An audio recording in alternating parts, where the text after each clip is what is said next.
ನಮಸ್ಕಾರ. ರಾಜಕೀಯ ಸಮಾಜಶಾಸ್ತ್ರದ ಉಗಮದ ಬಗ್ಗೆ ತಿಳಿದುಕೊಳ್ಳೋಣ ಇವತ್ತಿನ ದಿನ. ಅದಕ್ಕೂ ಮುಂಚೆ ಇದುವರೆಗೂ ನಾವು ಕಲ್ತ್ಕೊಂಡಿರಂತಹ ಕೆಲವು ಪಾಯಿಂಟ್ಸ್ಗಳನ್ನು ರೀಕ್ಯಾಪ್ ಮಾಡ್ಕೊಳ್ಳೋಣ. ನಾವೀಗಾಗಲೇ ಅರ್ಥ ಮಾಡ್ಕೊಂಡಿರೋ ಹಾಗೆ ರಾಜಕೀಯ ಸಮಾಜಶಾಸ್ತ್ರ ಅನ್ನುವಂತಹದ್ದು ಪ್ರಾಬಲ್ಯತೆಯ ಬಗೆಗಿನ ಅಧ್ಯಯನ ಆಗಿದೆ. ಅದು ಅಷ್ಟೇ ಅಲ್ಲ, ಅದು ಎಲ್ಲಿ ಸಮಾಜ ಮತ್ತು ರಾಜಕೀಯ ಪರಸ್ಪರ ಒಂದೊಂದೊಂದು ಇಂಟರ್ಸೆಕ್ಟ್ ಮಾಡುತ್ತೋ, ಅಂದರೆ ಅಡ್ಡ ಹಾಯತ್ತೋ. ಒಂದು ಎಕ್ಸ್ ಬರೆದ್ರೆ ನಾವು ಆ ಎಕ್ಸನ್ನು ಬರೆದಾಗ ಎರಡು ಡಯಾಗ್ನಲ್ ಲೈನನ್ನು ಬರಿತೀವಿ ನಾವು. ಆ ಡಯಾಗ್ನಲ್ ಲೈನ್ ಎಲ್ಲಿ ಮೀಟ್ ಆಗುತ್ತೋ ಅಂದರೆ ಆ ಇಂಟರ್ಸೆಕ್ಟ್ ಒಂದು ಮತ್ತೊಂದನ್ನು ಅಡ್ಡ ಹಾಯುವಂತಹ ಒಂದು ಬಿಂದು ಏನಿದೆಯೋ ಅದೇನೇ ರಾಜಕೀಯ ಸಮಾಜಶಾಸ್ತ್ರ ಅಂತ ಹೇಳ್ಬೋದು. ಸೊ ಸಮಾಜ ಮತ್ತು ರಾಜಕೀಯಗಳ ಪರಸ್ಪರ ಅಡ್ಡ ಹಾಯುವಿಕೆ ಆಗಿದೆ ಅದು ಯಾವುದು ರಾಜಕೀಯ ಸಮಾಜಶಾಸ್ತ್ರ. ಪ್ರಾಬಲ್ಯತೆ ಸಾಮಾಜಿಕ ಸಂಬಂಧಗಳ ಮತ್ತು ಸಂಸ್ಥೆಗಳ ಮೂಲಭೂತ ಆಯಾಮ ಆಗಿದೆ. ಅಷ್ಟೇ ಅಲ್ಲ, ಅದು ಎಲ್ಲ ಕಡೆನೂ ಕಾಣಬರುವಂಥದ್ದು. ಸೊ ರಾಜಕೀಯ ಯಾವ ಪ್ರಕ್ರಿಯೆಗಳ ಮೂಲಕ, ಅಂದರೆ ಸಾಂಸ್ಥಿಕ ಪ್ರಕ್ರಿಯೆಗಳ ಮೂಲಕ, ರಾಜಕೀಯದ ಯಾವ ಪ್ರಕ್ರಿಯೆಗಳ ಮೂಲಕ ಅಂದರೆ ಸಾಂಸ್ಥಿಕ ಪ್ರಕ್ರಿಯೆಗಳ ಮೂಲಕ ಸಾಮಾಜಿಕ ಗುಂಪುಗಳು ಪ್ರಾಬಲ್ಯತೆಯನ್ನು ಪಡೆದುಕೊಳ್ಳುತ್ತವೋ, ತಮ್ಮ ಪ್ರಾಬಲ್ಯತೆಯನ್ನು ಬಳಸ್ಕೊಳ್ಳುತ್ತವೋ, ಕಾಯ್ದುಕೊಳ್ಳುತ್ತೋ ಮತ್ತು ಅದಕ್ಕೋಸ್ಕರ ಹೋರಾಡುತ್ತೋ, ಅದನ್ನು ಈ ರಾಜಕೀಯ ಅನ್ನುವಂತಹ ಪದ ಸೂಚಿಸುತ್ತದು. ಸೊ ಇದನ್ನು ನಾವು ಚೆನ್ನಾಗಿ ನೆನ್ಪಿಟ್ಕೊಳ್ಬೇಕು ನಾವು. ಸೊ ಸಾಮಾಜಿಕ ಅನ್ನುವಂತಹದ್ದು ಸಾಮಾಜಿಕ ಸಂಬಂಧಗಳ ಬಗ್ಗೆ ಅಂತಃಕ್ರಿಯೆಯನ್ನು ಸೂಚಿಸಿದ್ರೆ, ರಾಜಕೀಯ ಅನ್ನುವಂತಹದ್ದು ಪ್ರಾಬಲ್ಯತೆಗಾಗಿ ಸಾಮಾಜಿಕ ಗುಂಪುಗಳು ಏನು ಮಾಡ್ತಾರೋ, ಏನೇನು ಪ್ರಯತ್ನಗಳನ್ನು ಪಡ್ತಾರೋ ಅಂತಹ ಸಾಂಸ್ಥಿಕ ಪ್ರಕ್ರಿಯೆಗಳನ್ನು ಸೂಚಿಸುತ್ತೆ ಅಂತ ಹೇಳ್ಬೋದು ನಾವು. ಹಾಗಾಗಿ ರಾಜಕೀಯ ಸಮಾಜಶಾಸ್ತ್ರ ಸಂದರ್ಭಕ್ಕನುಸಾರವಾಗಿ ಹೊಸ ಸ್ವರೂಪ ಪಡೆದುಕೊಳ್ತಾ ಇದೆ. ಆಂಥೋನಿ ವೋರನ್, ನ್ಯಾಶ್ ಮುಂತಾದ ಸಮಾಜಶಾಸ್ತ್ರಜ್ಞರ ಪ್ರಕಾರ ಪ್ರತಿಯೊಂದು ಪೀಳಿಗೆಯು ಹೊಸದಾದ ರಾಜಕೀಯ ಸಮಾಜಶಾಸ್ತ್ರವನ್ನು ಸೃಷ್ಟಿಸ್ತಾ ಇದೆ.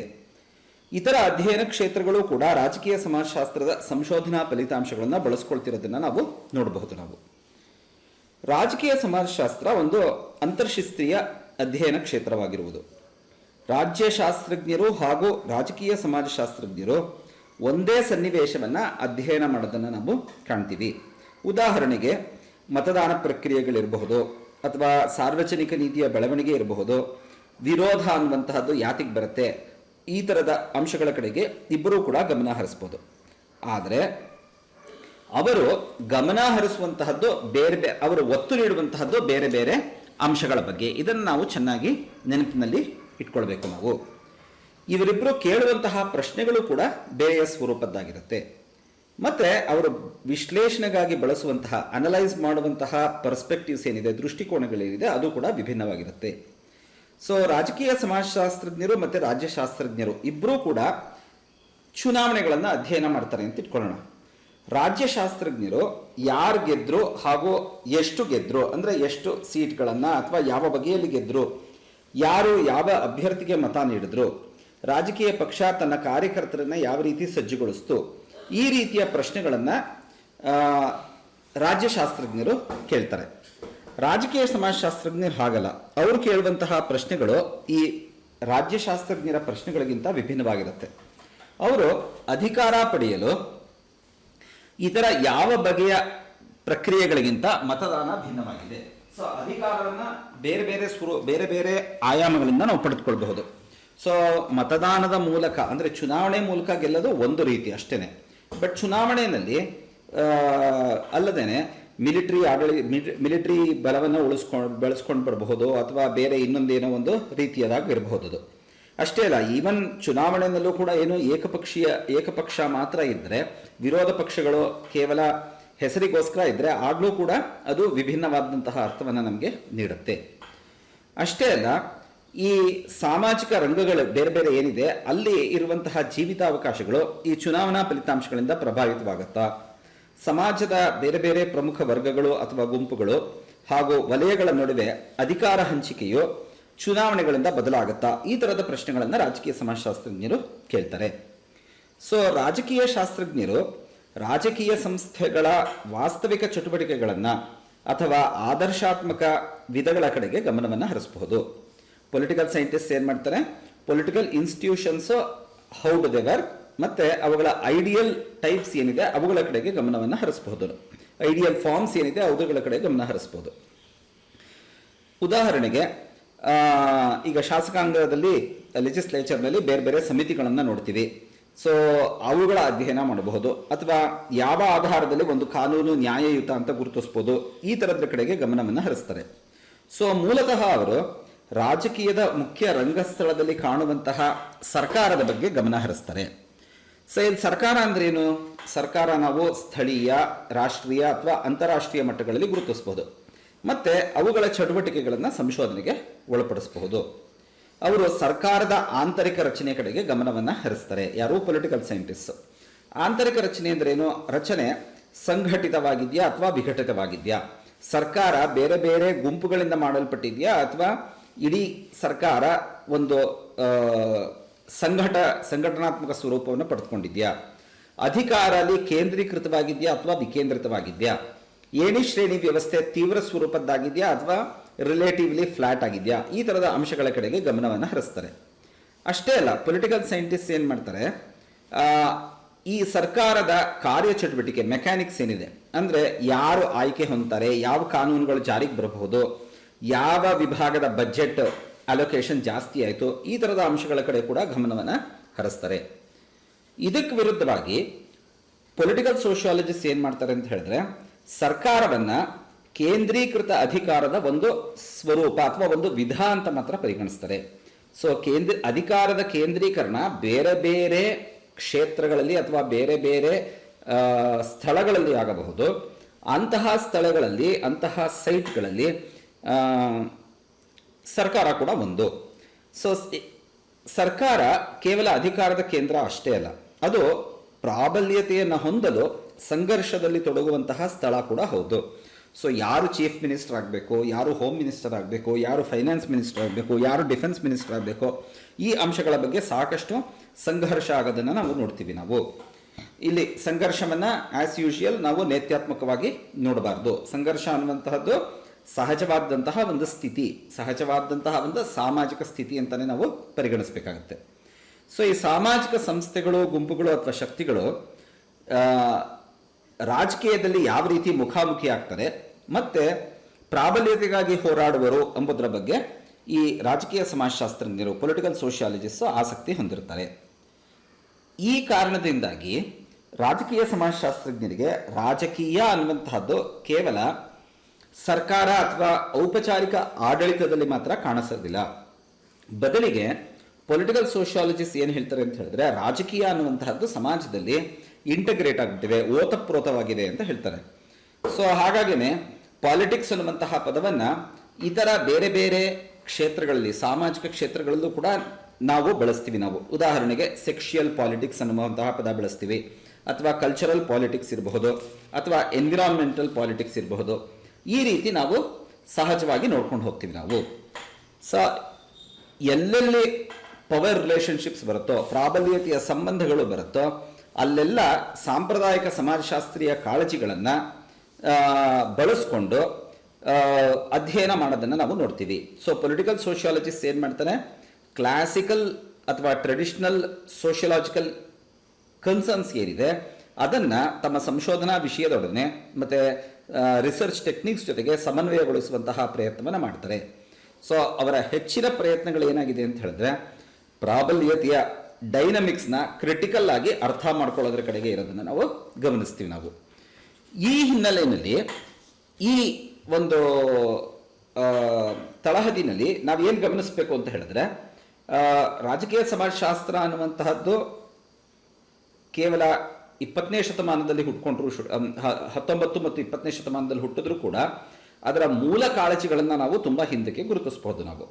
ಸೊ ಅದರ ಚಾರಿತ್ರಿಕ ಬೆಳವಣಿಗೆ ಕಡೆ ಗಮನ ಹರಿಸಿದಾಗ ನಾವೇನು ನೋಡ್ತೀವಿ ಅಂತ ಹೇಳಿದ್ರೆ, ಈ 19ನೇ ಶತಮಾನದ ಕೊನೆಯ ಭಾಗದ ಜರ್ಮನಿ ಮತ್ತು ಇಟಾಲಿಯನ್ ಸಾಮಾಜಿಕ ಚಿಂತನೆಯಿಂದ, ಜರ್ಮನ್ ಮತ್ತು ಇಟಾಲಿಯನ್ ಸಾಮಾಜಿಕ ಚಿಂತನೆಯಿಂದ ರಾಜಕೀಯ ಸಮಾಜಶಾಸ್ತ್ರ, ಪೊಲಿಟಿಕಲ್ ಸೋಷಿಯಾಲಜಿ ಹುಟ್ಟಿತು ಅಂತ ನಾವು ಹೇಳಬಹುದು. ನಾವು ಅದರ ಮೂಲ ಪುರುಷಗಳನ್ನ ಸುಮಾರು ಜನ ಗುರುತಿಸ್ಬೋದು. ಮುಖ್ಯರಾದವರು ಅಂತ ಹೇಳಿದ್ರೆ ಕಾರ್ಲ್ ಮಾರ್ಕ್ಸು, ಜರ್ಮನಿನಲ್ಲಿ ಹುಟ್ಟಿ ಫ್ರಾನ್ಸ್ನಲ್ಲಿ ಒಂದಷ್ಟು ಕೆಲಸ ಮಾಡಿ ಕೊನೆಗೆ ಜೀವನದ ಬಹುಪಾಲು ಭಾಗವನ್ನು ಇಂಗ್ಲೆಂಡ್ನಲ್ಲಿ ಕಳೆದಂಥವರು. ಇಟಲಿಯ ಮತ್ತೊಬ್ಬ ಚಿಂತಕ ವಿಲ್ಫ್ರೆಡೋ ಪರೆಟೋ ಇಟಲಿನಲ್ಲಿ ಇಟಾಲಿಯನ್ ಆದರೂ ಕೂಡ ಅವನ ಬಹುಪಾಲು ಶಿಕ್ಷಣ ನಡೆದಿದ್ದು ಫ್ರಾನ್ಸ್ನಲ್ಲಿ. ಗೆಟಾನೋ ಮೋಸ್ಕಾ ಅನ್ನುವಂತಹ ಮತ್ತೊಬ್ಬ ಇಟಾಲಿಯನ್ ಚಿಂತಕ, ಮ್ಯಾಕ್ಸ್ ವೆಬರ್ ಜರ್ಮನ್ ಚಿಂತಕ ನಮಗೆ ಗೊತ್ತಿರೋ ಹಾಗೆ, ರಾಬರ್ಟ್ ಮಿಚೆಲ್ಸ್ ಈತ ಇಟಾಲಿಯನ್ ಚಿಂತಕ, ಮತ್ತು ಆಂಟೋನಿಯೋ ಗ್ರಾಮ್ಸಿ ಅಥವಾ ಗ್ರಾಮ್ಸಿ ಈತ ಮತ್ತೊಬ್ಬ ಇಟಾಲಿಯನ್ ಚಿಂತಕ. ಸೊ ಈ ಒಂದು 5-6 ಜನರನ್ನ ನಾವು ಪೊಲಿಟಿಕಲ್ ಸೋಷಿಯಾಲಜಿಯ ಮೂಲ ಪುರುಷರು ಅಂತ ಗುರುತಿಸಬಹುದು ನಾವು. ಸೊ ಇವ್ರು ಏನು ಮಾಡಿದ್ರು ಅಂತ ಹೇಳಿದ್ರೆ, ಮುಖ್ಯವಾಗಿ 2 ಅಂಶಗಳ ಕಡೆಗೆ ಗಮನ ಹರಿಸಿದ್ದನ್ನು ನಾವು ನೋಡ್ತೀವಿ ನಾವು. ಈ 2 ಸಾಮಾಜಿಕ ಸನ್ನಿವೇಶಗಳನ್ನು ಅರ್ಥ ಮಾಡ್ಕೊಳ್ಳೋದಕ್ಕೆ ಮತ್ತು ವಿಶ್ಲೇಷಣೆ ಮಾಡೋದಕ್ಕೆ ಪ್ರಯತ್ನವನ್ನು ಪಟ್ಟರು. ಮೊಟ್ಟ ಮೊದಲನೇದಾಗಿ ಯಾವುದು ಅಂತ ಹೇಳಿದ್ರೆ, ಈ ಬಂಡವಾಳಶಾಹಿ ಔದ್ಯೋಗೀಕರಣ ಹೇಗೆ ಊಳಿಗಮಾನ್ಯ ಸಂಸ್ಥೆಗಳನ್ನು ಅಥವಾ ಸಂಬಂಧಗಳನ್ನು ನಾಶಪಡಿಸ್ತು, ಇದರ ಕಡೆಗೆ ಗಮನವನ್ನು ಹರಿಸಿದ್ರು. ಅಷ್ಟೇ ಅಲ್ಲ, ಅದರ ಜೊತೆಯಲ್ಲೇ ಈ ಊಳಿಗಮಾನ್ಯ ಸಂಸ್ಥೆ ಅಥವಾ ಸಂಬಂಧಗಳು ನಾಶ ಹೊಂದಿದ್ರಿಂದ ಏನಾಯಿತು ಅಂತ ಹೇಳಿದ್ರೆ, ರೈತರು, ವ್ಯಾಪಾರಿಗಳು, ಶ್ರಮಿಕರು ಮತ್ತು ಬೂರ್ಜ್ವಾಗಳ ನಡುವೆ ಸಂಘರ್ಷಕ್ಕೆ ಕಾರಣವಾಯಿತು. ಇದನ್ನು ಅರ್ಥ ಮಾಡ್ಕೊಳ್ಳೋದಕ್ಕೆ ಅವರು ಪ್ರಯತ್ನವನ್ನು ಪಟ್ಟರು. ಇದನ್ನು ನಾವೀಗಾಗಲೇ ಸಮಾಜಶಾಸ್ತ್ರದ ಉಗಮದ ಸಮಯದಲ್ಲೇ ತುಂಬ ಡೀಟೇಲ್ ಆಗಿ ನಾವು ಅರ್ಥವನ್ನು ಮಾಡ್ಕೊಂಡಿದ್ದೀವಿ ನಾವು. ಸೊ ಈ ಅಂಶದ ಕಡೆಗೆ ಅವರು ಗಮನ ಹರಿಸಿದ್ರು ಅನ್ನೋದನ್ನು ನೆನ್ಪಿಟ್ಕೊಂಡ್ರೆ ಸಾಕು. ಎರಡನೇದಾಗಿ ಅವ್ರು ಏನು ಹೇಳಿದ್ರು ಅಂತ ಹೇಳಿದ್ರೆ, ಈ 19ನೇ ಶತಮಾನದ ಒಂದು ಪ್ರಮುಖವಾದಂತಹ ಬೆಳವಣಿಗೆ ಅಂತ ಹೇಳಿದ್ರೆ ನೇಷನ್ ಸ್ಟೇಟ್ ಅನ್ನುವಂತಹದ್ರದ ಉಗಮ. ಮೊಟ್ಟ ಮೊದಲ ಬಾರಿಗೆ ರಾಷ್ಟ್ರ ಅನ್ನುವಂತಹ ಪರಿಕಲ್ಪನೆ ಒಂದು ಸ್ಪಷ್ಟ ಸ್ವರೂಪವನ್ನು, ಅಟ್ಲೀಸ್ಟ್ ಸಾಮಾಜಿಕವಾಗಿ ಒಂದು ಸ್ಪಷ್ಟ ಸ್ವರೂಪವನ್ನು ಪಡೆದುಕೊಂಡಿದ್ದನ್ನು ನೋಡ್ತೀವಿ ನಾವು. ಅಷ್ಟೇ ಅಲ್ಲ, ರಾಷ್ಟ್ರ ಅನ್ನುವಂತಹದ್ದು ಪ್ರಭುತ್ವದ ಜೊತೆಗೆ ಸಮೀಕರಣಗೊಂಡಿದ್ದನ್ನು ಕೂಡ ನೋಡ್ತೀವಿ ನಾವು. ಸೊ ರಾಷ್ಟ್ರ ಅನ್ನುವಂತಹದ್ದು ರಾಷ್ಟ್ರೀಯತೆಯ ಭಾವನೆಯನ್ನು, ಏಕತೆಯ ಭಾವನೆಯನ್ನು ಮತ್ತು ಭೌಗೋಳಿಕ ಪ್ರದೇಶವನ್ನು ಸೂಚಿಸಿದ್ರೆ, ಪ್ರಭುತ್ವ ಅನ್ನುವಂತಹದ್ದು ಅಲ್ಲಿರುವ ಅಡ್ಮಿನಿಸ್ಟ್ರೇಟಿವ್ ಮೆಕ್ಯಾನಿಸಮ್, ಆಡಳಿತದ ಕಾರ್ಯತಂತ್ರಗಳನ್ನು ತೋರಿಸುತ್ತೆ. ಸೊ ಟಿಪಿಕಲ್ ಆಗಿ ನಾವೇನು ಗಮನಿಸ್ತೀವಿ, ಯಾವುದೇ ಡೆಮಾಕ್ರೆಟಿಕ್ ಕಂಟ್ರಿಯನ್ನು ತೆಗೆದುಕೊಂಡ್ರೆ ನಾವು, ಅಲ್ಲಿ ಈ ಪ್ರಭುತ್ವ ಅನ್ನುವಂತಹದ್ದು ಲೆಜಿಸ್ಲೇಚರು, ಎಕ್ಸಿಕ್ಯೂಟಿವ್ ಮತ್ತು ಜುಡಿಷಿಯರಿಯಿಂದ ಮಾಡಲ್ಪಟ್ಟಿದೆ ಅಂತ ಹೇಳ್ತೀವಿ ನಾವು. ಸೊ ಈ ರಾಷ್ಟ್ರ ಪ್ರಭುತ್ವಗಳು, ಈವನ್ ಪ್ರಜಾಪ್ರಭುತ್ವದಲ್ಲೂ ಕೂಡ ನಾವೇನು ಹೇಳ್ತೀವಿ ಅಂತ ಹೇಳಿದ್ರೆ, ಗಣ್ಯರ ಅಧಿಕಾರ ಕೇಂದ್ರೀಕರಣಕ್ಕೆ ಕಾರಣವಾಯಿತು. ಅಷ್ಟೇ ಅಲ್ಲ, ಪ್ರಜಾಪ್ರಭುತ್ವದ ಒಂದು ಪ್ರಭಾವದಿಂದಾಗಿ ನಾಗರಿಕರ ಭಾಗವಹಿಸುವಿಕೆ ಕೂಡ ಜಾಸ್ತಿ ಆಯಿತು. ನಾಗರಿಕರ ಭಾಗವಹಿಸುವಿಕೆಯ ಇನ್ನೂ ಹೆಚ್ಚು ವಿಸ್ತಾರಗೊಳ್ಳಬೇಕು ಅನ್ನುವಂತಹ ಬೇಡಿಕೆಯನ್ನು ಕೂಡ ಸೃಷ್ಟಿ ಮಾಡಿತು. ಸೊ ಈ 2 ಅಂಶಗಳನ್ನು ಈ ಮೂಲ ಪುರುಷರು ಅರ್ಥ ಮಾಡ್ಕೊಳ್ಳೋದಕ್ಕೆ ಪ್ರಯತ್ನವನ್ನು ಪಟ್ಟರು, ಪೊಲಿಟಿಕಲ್ ಸೋಷಿಯಾಲಜಿಸ್ಟ್ಗಳು. ಸೊ ಒಂದು ಪಾಯಿಂಟ್ ನಾವು ಚೆನ್ನಾಗಿ ಗಮನಿಸ್ಬೇಕು, ಏನದು ಅಂತ ಹೇಳಿದ್ರೆ, ಸಮಾಜಶಾಸ್ತ್ರ ಹುಟ್ಟಿಕೊಂಡಿದ್ದೇ ಯಾತಕ್ಕೋಸ್ಕರ, ಬಂಡವಾಳಶಾಹಿ ಔದ್ಯೋಗೀಕರಣದಿಂದಾಗದಂತಹ ಬದಲಾವಣೆಗಳನ್ನು ಅರ್ಥ ಮಾಡ್ಕೊಳ್ಳೋದಕ್ಕೆ ಮತ್ತು ಸಮಾಜದಲ್ಲಿ ಏಕತೆ ಹೇಗೆ ಸಾಧ್ಯ ಅನ್ನೋದನ್ನು ಅರ್ಥ ಮಾಡ್ಕೊಳ್ಳೋದಕ್ಕೆ. ಸೊ ಸೋಷಿಯಾಲಜಿ ಯಾವ ಕಾಳಜಿಯಿಂದ ಹುಟ್ಟುತ್ತೋ ಅದೇ ಕಾಳಜಿ ಪೊಲಿಟಿಕಲ್ ಸೋಷಿಯಾಲಜಿಯನ್ನು ಕೂಡ ಪ್ರೇರೇಪಿಸಿದ್ದನ್ನು ನಾವು ನೋಡ್ತೀವಿ ನಾವು. ಅಷ್ಟೇ ಅಲ್ಲ, ಮೊಟ್ಟ ಮೊದಲ ಬಾರಿಗೆ ಸೋಷಿಯಾಲಜಿ ಏನು ಮಾಡ್ತು ಅಂತ ಹೇಳಿದ್ರೆ, ನೇಷನ್ ಸ್ಟೇಟ್ನ ತನ್ನ ಅಧ್ಯಯನದ ಒಂದು ಘಟಕವನ್ನಾಗಿ ಮಾಡಿ, ಘಟಕದ ಮೂಲಭೂತ ಘಟಕವನ್ನಾಗಿ ಮಾಡಿಕೊಂಡು ಅಧ್ಯಯನ ಮಾಡಲಿಕ್ಕೆ, ಸಂಶೋಧನೆಗಳನ್ನು ಮಾಡಿಸ್ಲಿಕ್ಕೆ ಪ್ರಾರಂಭಿಸ್ತು. ಸೊ ಅದು ಕೂಡ ಪೊಲಿಟಿಕಲ್ ಸೋಷಿಯಾಲಜಿ ಮೇಲೆ ಪ್ರಭಾವ ಬೀರಿದ್ದನ್ನು ನಾವು ನೋಡ್ತೀವಿ ನಾವು.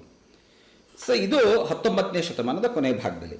ಆದರೆ ದ್ವಿತೀಯ ಮಹಾಯುದ್ಧದ ನಂತರ ಏನಾಯಿತು ಅಂತ ಹೇಳಿದ್ರೆ, ಪೊಲಿಟಿಕಲ್ ಸೋಷಿಯಾಲಜಿ ಅದರ ಒಂದು ಸೆಂಟ್ರಲ್ ಪ್ಲೇಸ್ ಏನಿದೆ, ಅಥವಾ ಅದರ ಒಂದು ಮೋಸ್ಟ್ ಆಕ್ಟಿವ್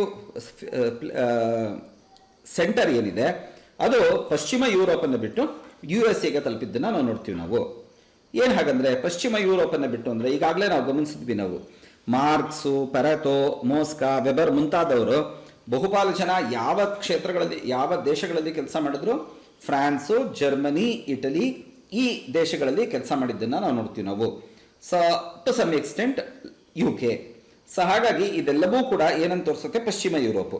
ಸೊ ಅಲ್ಲೇನೆ ಸಮಾಜಶಾಸ್ತ್ರ, ಈ ದೇಶಗಳಲ್ಲೇನೆ, ಎಸ್ಪೆಷಲಿ ಫ್ರಾನ್ಸ್, ಜರ್ಮನಿ ಮತ್ತು ಯುನೈಟೆಡ್ ಕಿಂಗ್ಡಮ್ನಲ್ಲೇ ಸಮಾಜಶಾಸ್ತ್ರದ ಒಂದು ಪ್ರಾಥಮಿಕ ಸೈದ್ಧಾಂತಿಕ ಚಿಂತನೆ ಬೆಳೆದುಕೊಂಡು ಬಂದಿದ್ದನ್ನು ನೋಡ್ತೀವಿ ನಾವು. ಸೊ ಪೊಲಿಟಿಕಲ್ ಸೋಷಿಯಾಲಜಿ ಸಹಜವಾಗಿಯೇ ಅಲ್ಲಿ ಹೆಚ್ಚು ಗಮನ ಹರಿಸಿದ್ದನ್ನು, ಅಲ್ಲಿ ಹೆಚ್ಚು ಬೆಳೆದಿದ್ದನ್ನು ನಾವು ನೋಡ್ತೀವಿ ನಾವು. ಬಟ್ ಸೆಕೆಂಡ್ ವರ್ಲ್ಡ್ ವಾರ್ ಆದಮೇಲೆ ಈ ವೆಸ್ಟ್ ಯುರೋಪನ್ನು ಬಿಟ್ಟು ಈ ಪೊಲಿಟಿಕಲ್ ಸೋಷಿಯಾಲಜಿ ಏನು ಮಾಡಿತು, ಜಸ್ಟ್ ಲೈಕ್ ಸೋಷಿಯಾಲಜಿ USA ತಲುಪಿದ್ದನ್ನು ನಾವು ನೋಡ್ತೀವಿ ನಾವು. ಆ್ಯಂಡ್ ಸೆಕೆಂಡ್ ವರ್ಲ್ಡ್ ವಾರ್ ಆದಮೇಲೆ ನಾವು ನೋಡಿರೋ ಹಾಗೆ, ನಮಗೆ ಗೊತ್ತಿರೋ ಹಾಗೆ, ಟಾಲ್ಕಾಟ್ ಪಾರ್ಸನ್ಸ್ ಮತ್ತು ಸ್ಟ್ರಕ್ಚರಲ್ ಫಂಕ್ಷನಲಿಸಮ್ನ ಒಂದು ಡಾಮಿನೇಷನ್ ಕೇವಲ ಅಮೆರಿಕಾದಷ್ಟೇ ಇಲ್ಲ, ಇಡೀ ಪ್ರಪಂಚದಲ್ಲಾಯಿತು. ಅದರ ಪ್ರಭಾವ ಪೊಲಿಟಿಕಲ್ ಸೋಷಿಯಾಲಜಿ ಮೇಲೆ ಕೂಡ ಆಯಿತು.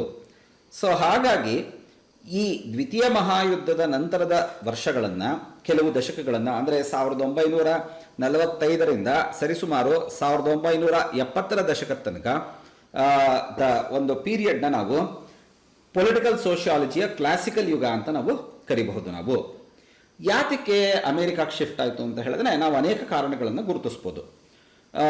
ಅದರಲ್ಲಿ ತುಂಬ ಇಂಪಾರ್ಟೆಂಟ್ ಅಂತ ಹೇಳಿದ್ರೆ ಈ ಫ್ಯಾಸಿಸಮ್ ಅನ್ನುವಂತಹದ್ದೇನಿದೆ, ಡಿಕ್ಟೇಟರ್ಶಿಪ್ ಅನ್ನುವಂತಹದ್ದಿದೆ, ಫ್ಯಾಸಿಸ್ಟಿಕ್ ಡಿಕ್ಟೇಟರ್ಶಿಪ್ ಏನಿದೆ ಅದರ ಸೋಲು ಈ ದ್ವಿತೀಯ ಮಹಾಯುದ್ಧದ ನಂತರ ತುಂಬ ಸ್ಪಷ್ಟವಾಗಿ ಆಗಿದ್ದನ್ನು ನಾವು ನೋಡ್ತೀವಿ ನಾವು. ಸೊ ಈ ಫ್ಯಾಸಿಸಮ್ನ ಸೋಲಿಸಲು ಮಂಚೂಣಿಯಲ್ಲಿದ್ದಂತಹವರು ಅಮೆರಿಕನ್ನರು. ಅಷ್ಟೇ ಅಲ್ಲ, ದ್ವಿತೀಯ ಮಹಾಯುದ್ಧದ ನಂತರ ಕೋಲ್ಡ್ ವಾರ್ ಕೂಡ ಸ್ಟಾರ್ಟ್ ಆಯಿತು. USA ಮತ್ತು USSR ಅಥವಾ ಕ್ಯಾಪಿಟಲಿಸ್ಟಿಕ್ ಕಂಟ್ರೀಸ್ ಮತ್ತು ಕಮ್ಯುನಿಸ್ಟ್ ಕಂಟ್ರೀಸ್ಗಳ ನಡುವೆ ಒಂದು ಕೋಲ್ಡ್ ವಾರ್ ಸ್ಟಾರ್ಟ್ ಆಗಿದ್ದನ್ನು ನೋಡ್ತೀವಿ ನಾವು. ಅಷ್ಟೇ ಅಲ್ಲ, ದ್ವಿತೀಯ ಮಹಾಯುದ್ಧದ ನಂತರ ಪ್ರಪಂಚದಾದ್ಯಂತ ಈ ಕಲೋನಿಯಲಿಸಮ್ ಅನ್ನುವಂತಹದ್ದು, ವಸಾಹತುಶಾಹಿ ವ್ಯವಸ್ಥೆ ಅನ್ನುವಂತಹದ್ದು ಸತ್ತಿದ್ದನ್ನು ಕೂಡ ನೋಡ್ತೀವಿ ನಾವು.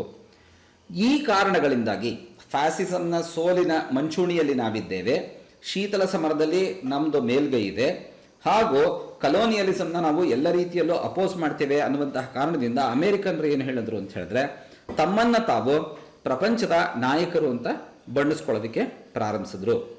ಸೊ ಸಹಜವಾಗಿಯೇ ಅಮೆರಿಕಾದಲ್ಲಿದ್ದಂತಹ ಔದ್ಯೋಗಿಕ ಬಂಡವಾಳಶಾಹಿ ವ್ಯವಸ್ಥೆ, ಪ್ರಜಾಪ್ರಭುತ್ವ ರಾಜಕೀಯ ಮತ್ತು ಆರ್ಥಿಕ ಸ್ವಾತಂತ್ರ್ಯದ ಹರಿಕಾರರು ತಾವು ಅಂತ ಅವರು ಹೇಳ್ಕೊಳ್ಳೋದಕ್ಕೆ ಪ್ರಾರಂಭವನ್ನು ಮಾಡಿದ್ದನ್ನು ನೋಡ್ತೀವಿ ನಾವು. ಅಮೆರಿಕದ ಆರ್ಥಿಕ ಬೆಳವಣಿಗೆ ಮತ್ತು ಸಶಕ್ತತೆ ಕೂಡ ಅವರಿಗೆ ಸಹಾಯ ಮಾಡಿತು.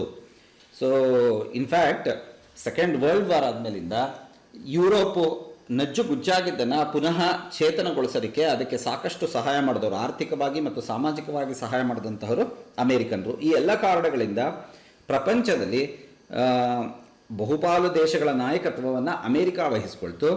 ಮತ್ತೊಂದು ಸೆಂಟರ್ನಲ್ಲಿ ನಾವು ಯಾರು ನೋಡ್ತೀವಿ, USSR, ಹಿಂದಿನ USSR ಅಥವಾ ರಷ್ಯಾನ ನಾವು ನೋಡ್ತೀವಿ ನಾವು. ಸೊ ಈ ಹಿನ್ನೆಲೆಯಲ್ಲಿ ಪೊಲಿಟಿಕಲ್ ಸೋಷಿಯಾಲಜಿಯ ಒಂದು ಸೆಂಟ್ರಲ್ ಪ್ರಾಬ್ಲಮ್ ಅಂತ ನಾವೇನು ಹೇಳ್ತೀವಿ ನಾವು, ಕೇಂದ್ರ ಸಮಸ್ಯೆ ಅಥವಾ ಕೇಂದ್ರ ಪ್ರಶ್ನೆ, ಸಂಶೋಧನೆಯ ಕೇಂದ್ರ ಪ್ರಶ್ನೆ ಹುಟ್ಕೊಳ್ತು ಮತ್ತು ಸಂಶೋಧಕರನ್ನ ಗಮನವನ್ನು ಸೆಳೀತು ಅಂತ ಹೇಳ್ಬೋದು. ಯಾವುದದು ಅಂತ ಹೇಳಿದ್ರೆ, ಯಾಕೆ ಕೆಲವು ಸಮಾಜಗಳು ಪ್ರಜಾಪ್ರಭುತ್ವವನ್ನು ಆಯ್ಕೆ ಮಾಡಿಕೊಳ್ಳುತ್ತವೆ ಮತ್ತೆ ಕೆಲವು ಯಾತಕ್ಕೆ ಸರ್ವಾಧಿಕಾರಿ ವ್ಯವಸ್ಥೆಗಳಾಗುತ್ತವೆ ಅನ್ನುವಂಥದ್ದು. ಸೊ ಈ ಪ್ರಶ್ನೆಯನ್ನು ಆನ್ಸರ್ ಮಾಡೋದಕ್ಕೆ ಆಲ್ಮೋಸ್ಟ್ ಆಲ್ ಎಲ್ಲ ಪೊಲಿಟಿಕಲ್ ಸೋಷಿಯಾಲಜಿಸ್ಟ್ಗಳು ಪ್ರಯತ್ನ ಪಟ್ಟಿದ್ದನ್ನು ನಾವು ನೋಡ್ತೀವಿ ನಾವು. ರಿಪೀಟ್ ಮಾಡ್ತೀನಿ ನಾನು. ಸೊ ಕೆಲವು ಸಮಾಜಗಳು ಡೆಮಾಕ್ರಸಿಯನ್ನು ಆಯ್ಕೆ ಮಾಡ್ಕೊಳತ್ವೆ, ಮತ್ತೆ ಕೆಲವು ಸಮಾಜಗಳು ಈ ಡಿಕ್ಟೇಟರ್ಶಿಪ್ ಅಥವಾ ಟೊಟಾಲಿಟೇರಿಯನ್ ವ್ಯವಸ್ಥೆಗಳನ್ನು ಆಯ್ಕೆ ಮಾಡ್ಕೊಳ್ತವೆ. ಡಿಕ್ಟೇಟರ್ಶಿಪ್ ಯಾವ ಸ್ವರೂಪದ್ದಾದರೂ ಆಗಿರಬಹುದು, ಮಿಲಿಟರಿ ಡಿಕ್ಟೇಟರ್ಶಿಪ್ ಇರಬಹುದು ಅಥವಾ ಕಮ್ಯುನಿಸ್ಟ್ ಟೊಟಾಲಿಟೇರಿಯನ್ ವ್ಯವಸ್ಥೆ ಇರಬಹುದು, ಯಾವುದಾದ್ರೂ ಆಗ್ಬೋದು. ಯಾಕೆ ಅನ್ನುವಂತಹ ಪ್ರಶ್ನೆಯನ್ನು ಸೊ ಮಾರಿಸ್ ಜಾನೋವಿಡ್ಸ್ ಅನ್ನುವಂತಹ ಒಬ್ಬ ಪೊಲಿಟಿಕಲ್ ಸೋಷಿಯಾಲಜಿಸ್ಟ್ ಏನು ಹೇಳ್ತಾರೆ ಅಂತ ಹೇಳಿದ್ರೆ, ಈ ಹಿನ್ನೆಲೆಯಲ್ಲಿ, ಈ ಪ್ರಶ್ನೆಯ ಹಿನ್ನೆಲೆಯಲ್ಲಿ ರಾಜಕೀಯ ಸಮಾಜಶಾಸ್ತ್ರ ಪೊಲಿಟಿಕಲ್ ಸೋಷಿಯಾಲಜಿ ಏನು ಮಾಡ್ತು ಅಂತ ಹೇಳಿದ್ರೆ, ಯಾವುದೇ ಒಂದು ದೇಶದಲ್ಲಿ ಪೊಲಿಟಿಕಲ್ ಡೆಮೋಕ್ರಸಿ ಎಸ್ಟಾಬ್ಲಿಷ್ ಯಾಕಾಗಿದೆ ಅಂತ ನಾವು ತಿಳ್ಕೊಳ್ಬೇಕು ಅಂತ ಹೇಳಿದ್ರೆ, ಅಲ್ಲಿನ ಜನರ ಆರ್ಥಿಕ, ಸಾಮಾಜಿಕ ಮತ್ತು ಮಾನಸಿಕ ನಿರ್ಧಾರಕ ಅಂಶಗಳ ಕಡೆಗೆ ಗಮನವನ್ನು ಹರಿಸಬೇಕು ಅನ್ನುವಂತಹ ಮಾತನ್ನು ಹೇಳ್ತಾರೆ ಅವರು.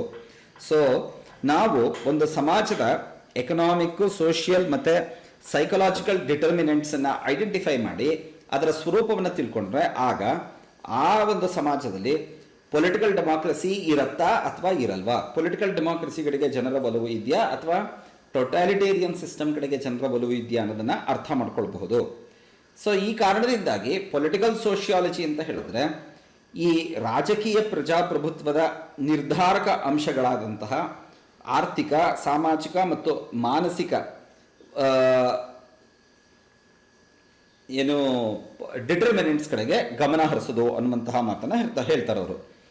ಸೊ ಈ ಸಂದರ್ಭದಲ್ಲಿ ಅನೇಕ ಪೊಲಿಟಿಕಲ್ ಸೋಷಿಯಾಲಜಿಸ್ಟ್ಗಳು ಪ್ರಜಾಪ್ರಭುತ್ವಕ್ಕೆ ಪೂರಕವಾದಂತಹ ಅಥವಾ ಮಾರಕವಾದಂತಹ ಅಂಶಗಳನ್ನು ಗುರುತಿಸುವಂತಹ ಪ್ರಯತ್ನವನ್ನು ಮಾಡ್ತಾರೆ. ಅದರಲ್ಲಿ ಮುಖ್ಯರಾದಂಥವ್ರು ಯಾರು ಅಂತ ಹೇಳಿದ್ರೆ ಗೇಬ್ರಿಯಲ್ ಆಲ್ಮಂಡ್ ಅನ್ನುವಂತಹವರು, Apter, Reinhard Bendix, Martin Lipset, Samuel Huntington ಮುಂತಾದವರು. ಓಕೆ, ಸೊ ಇವರು ಈ ಬೆಂಡಿಕ್ಸು, ಲಿಪ್ಸೆಟ್, ಹಂಟಿಂಗ್ಟನ್ ಇವರುಗಳ ಮುಖ್ಯ ಉದ್ದೇಶ ಏನಿತ್ತು? ಡೆಮಾಕ್ರಸಿಗೆ ಸಪೋರ್ಟ್ ಮಾಡುವಂತಹ ಅಥವಾ ಡೆಮಾಕ್ರಸಿಯನ್ನು ನಾಶ ಮಾಡುವಂತಹ ಅಂಶಗಳು ಯಾವುದು ಅಂತ. ಇದನ್ನು ತಿಳ್ಕೊಳ್ಳೋದಕ್ಕೆ ಅವ್ರು ಏನು ಮಾಡಿದ್ರು ಅಂತ ಹೇಳಿದ್ರೆ, ಈ ಅಂಶವನ್ನು ತಿಳ್ಕೊಳ್ಳೋದಕ್ಕೆ ಸಮಾಜಶಾಸ್ತ್ರದ ಸ್ಟ್ರಕ್ಚರಲ್ ಫಂಕ್ಷನಲಿಸಮ್ನ ಮಾಡರ್ನೈಸೇಷನ್ ಥಿಯರಿಯನ್ನು ಬಳಸ್ಕೊಳ್ಳೋದಕ್ಕೆ ಪ್ರಾರಂಭಿಸಿದ್ರು. ಸೊ ತುಂಬ ಸಿಂಪಲ್ ಆಗಿ ಹೇಳಬೇಕು ಅಂತ ಹೇಳಿದ್ರೆ, ಟಾಲ್ಕಾಟ್ ಪಾರ್ಸನ್ಸ್ ರವರ ಒಂದು ಮಾಡರ್ನೈಸೇಷನ್ ಥಿಯರಿ ಏನಿದೆ ಅದನ್ನು ಬಳಸ್ಕೊಳ್ಳೋದಕ್ಕೆ ಪ್ರಾರಂಭಿಸಿದ್ರು. ಸೊ ಪಾರ್ಸನ್ಸ್ ಬೇಸಿಕಲಿ ಏನು ಆರ್ಗ್ಯೂ ಮಾಡ್ತಾನೆ, ಯಾವುದೇ ಒಂದು ಸಮಾಜವನ್ನು ನಾವು ತೆಗೆದುಕೊಂಡ್ರೆ ಅಲ್ಲಿ ನಾವೇನು ನೋಡ್ತೀವಿ, ನಾವು ಗೋಲ್ ಅಡಾಪ್ಟೇಷನ್ನು, ಇಂಟಗ್ರೇಷನ್, ಲೇಟೆನ್ಸಿ,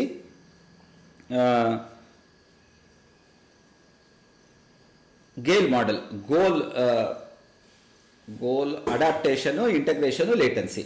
ಸೊ ಈ ನಾಲ್ಕನ್ನ GAIL ಈ ಮಾಡೆಲ್ನ ಏನು ನೀಡಿದ್ರು, ಮತ್ತೆ ಅವರ ಪ್ಯಾಟರ್ನ್ ವೇರಿಯೇಬಲ್ಸ್, ಮಾದರಿ ಪ್ರವೃತ್ತಿಗಳ ಒಂದು ಮಾಡೆಲನ್ನು ಏನು ನೀಡಿದ್ರು ಪಾರ್ಸನ್ಸ್, ಅದನ್ನು ನಾವು ಈ ರಾಜಕೀಯ ಸಮಾಜಶಾಸ್ತ್ರದಲ್ಲೂ ಕೂಡ ಬಳಸ್ಕೊಳ್ಬಹುದು ಅನ್ನೋದು ಅವರ ವಾದ.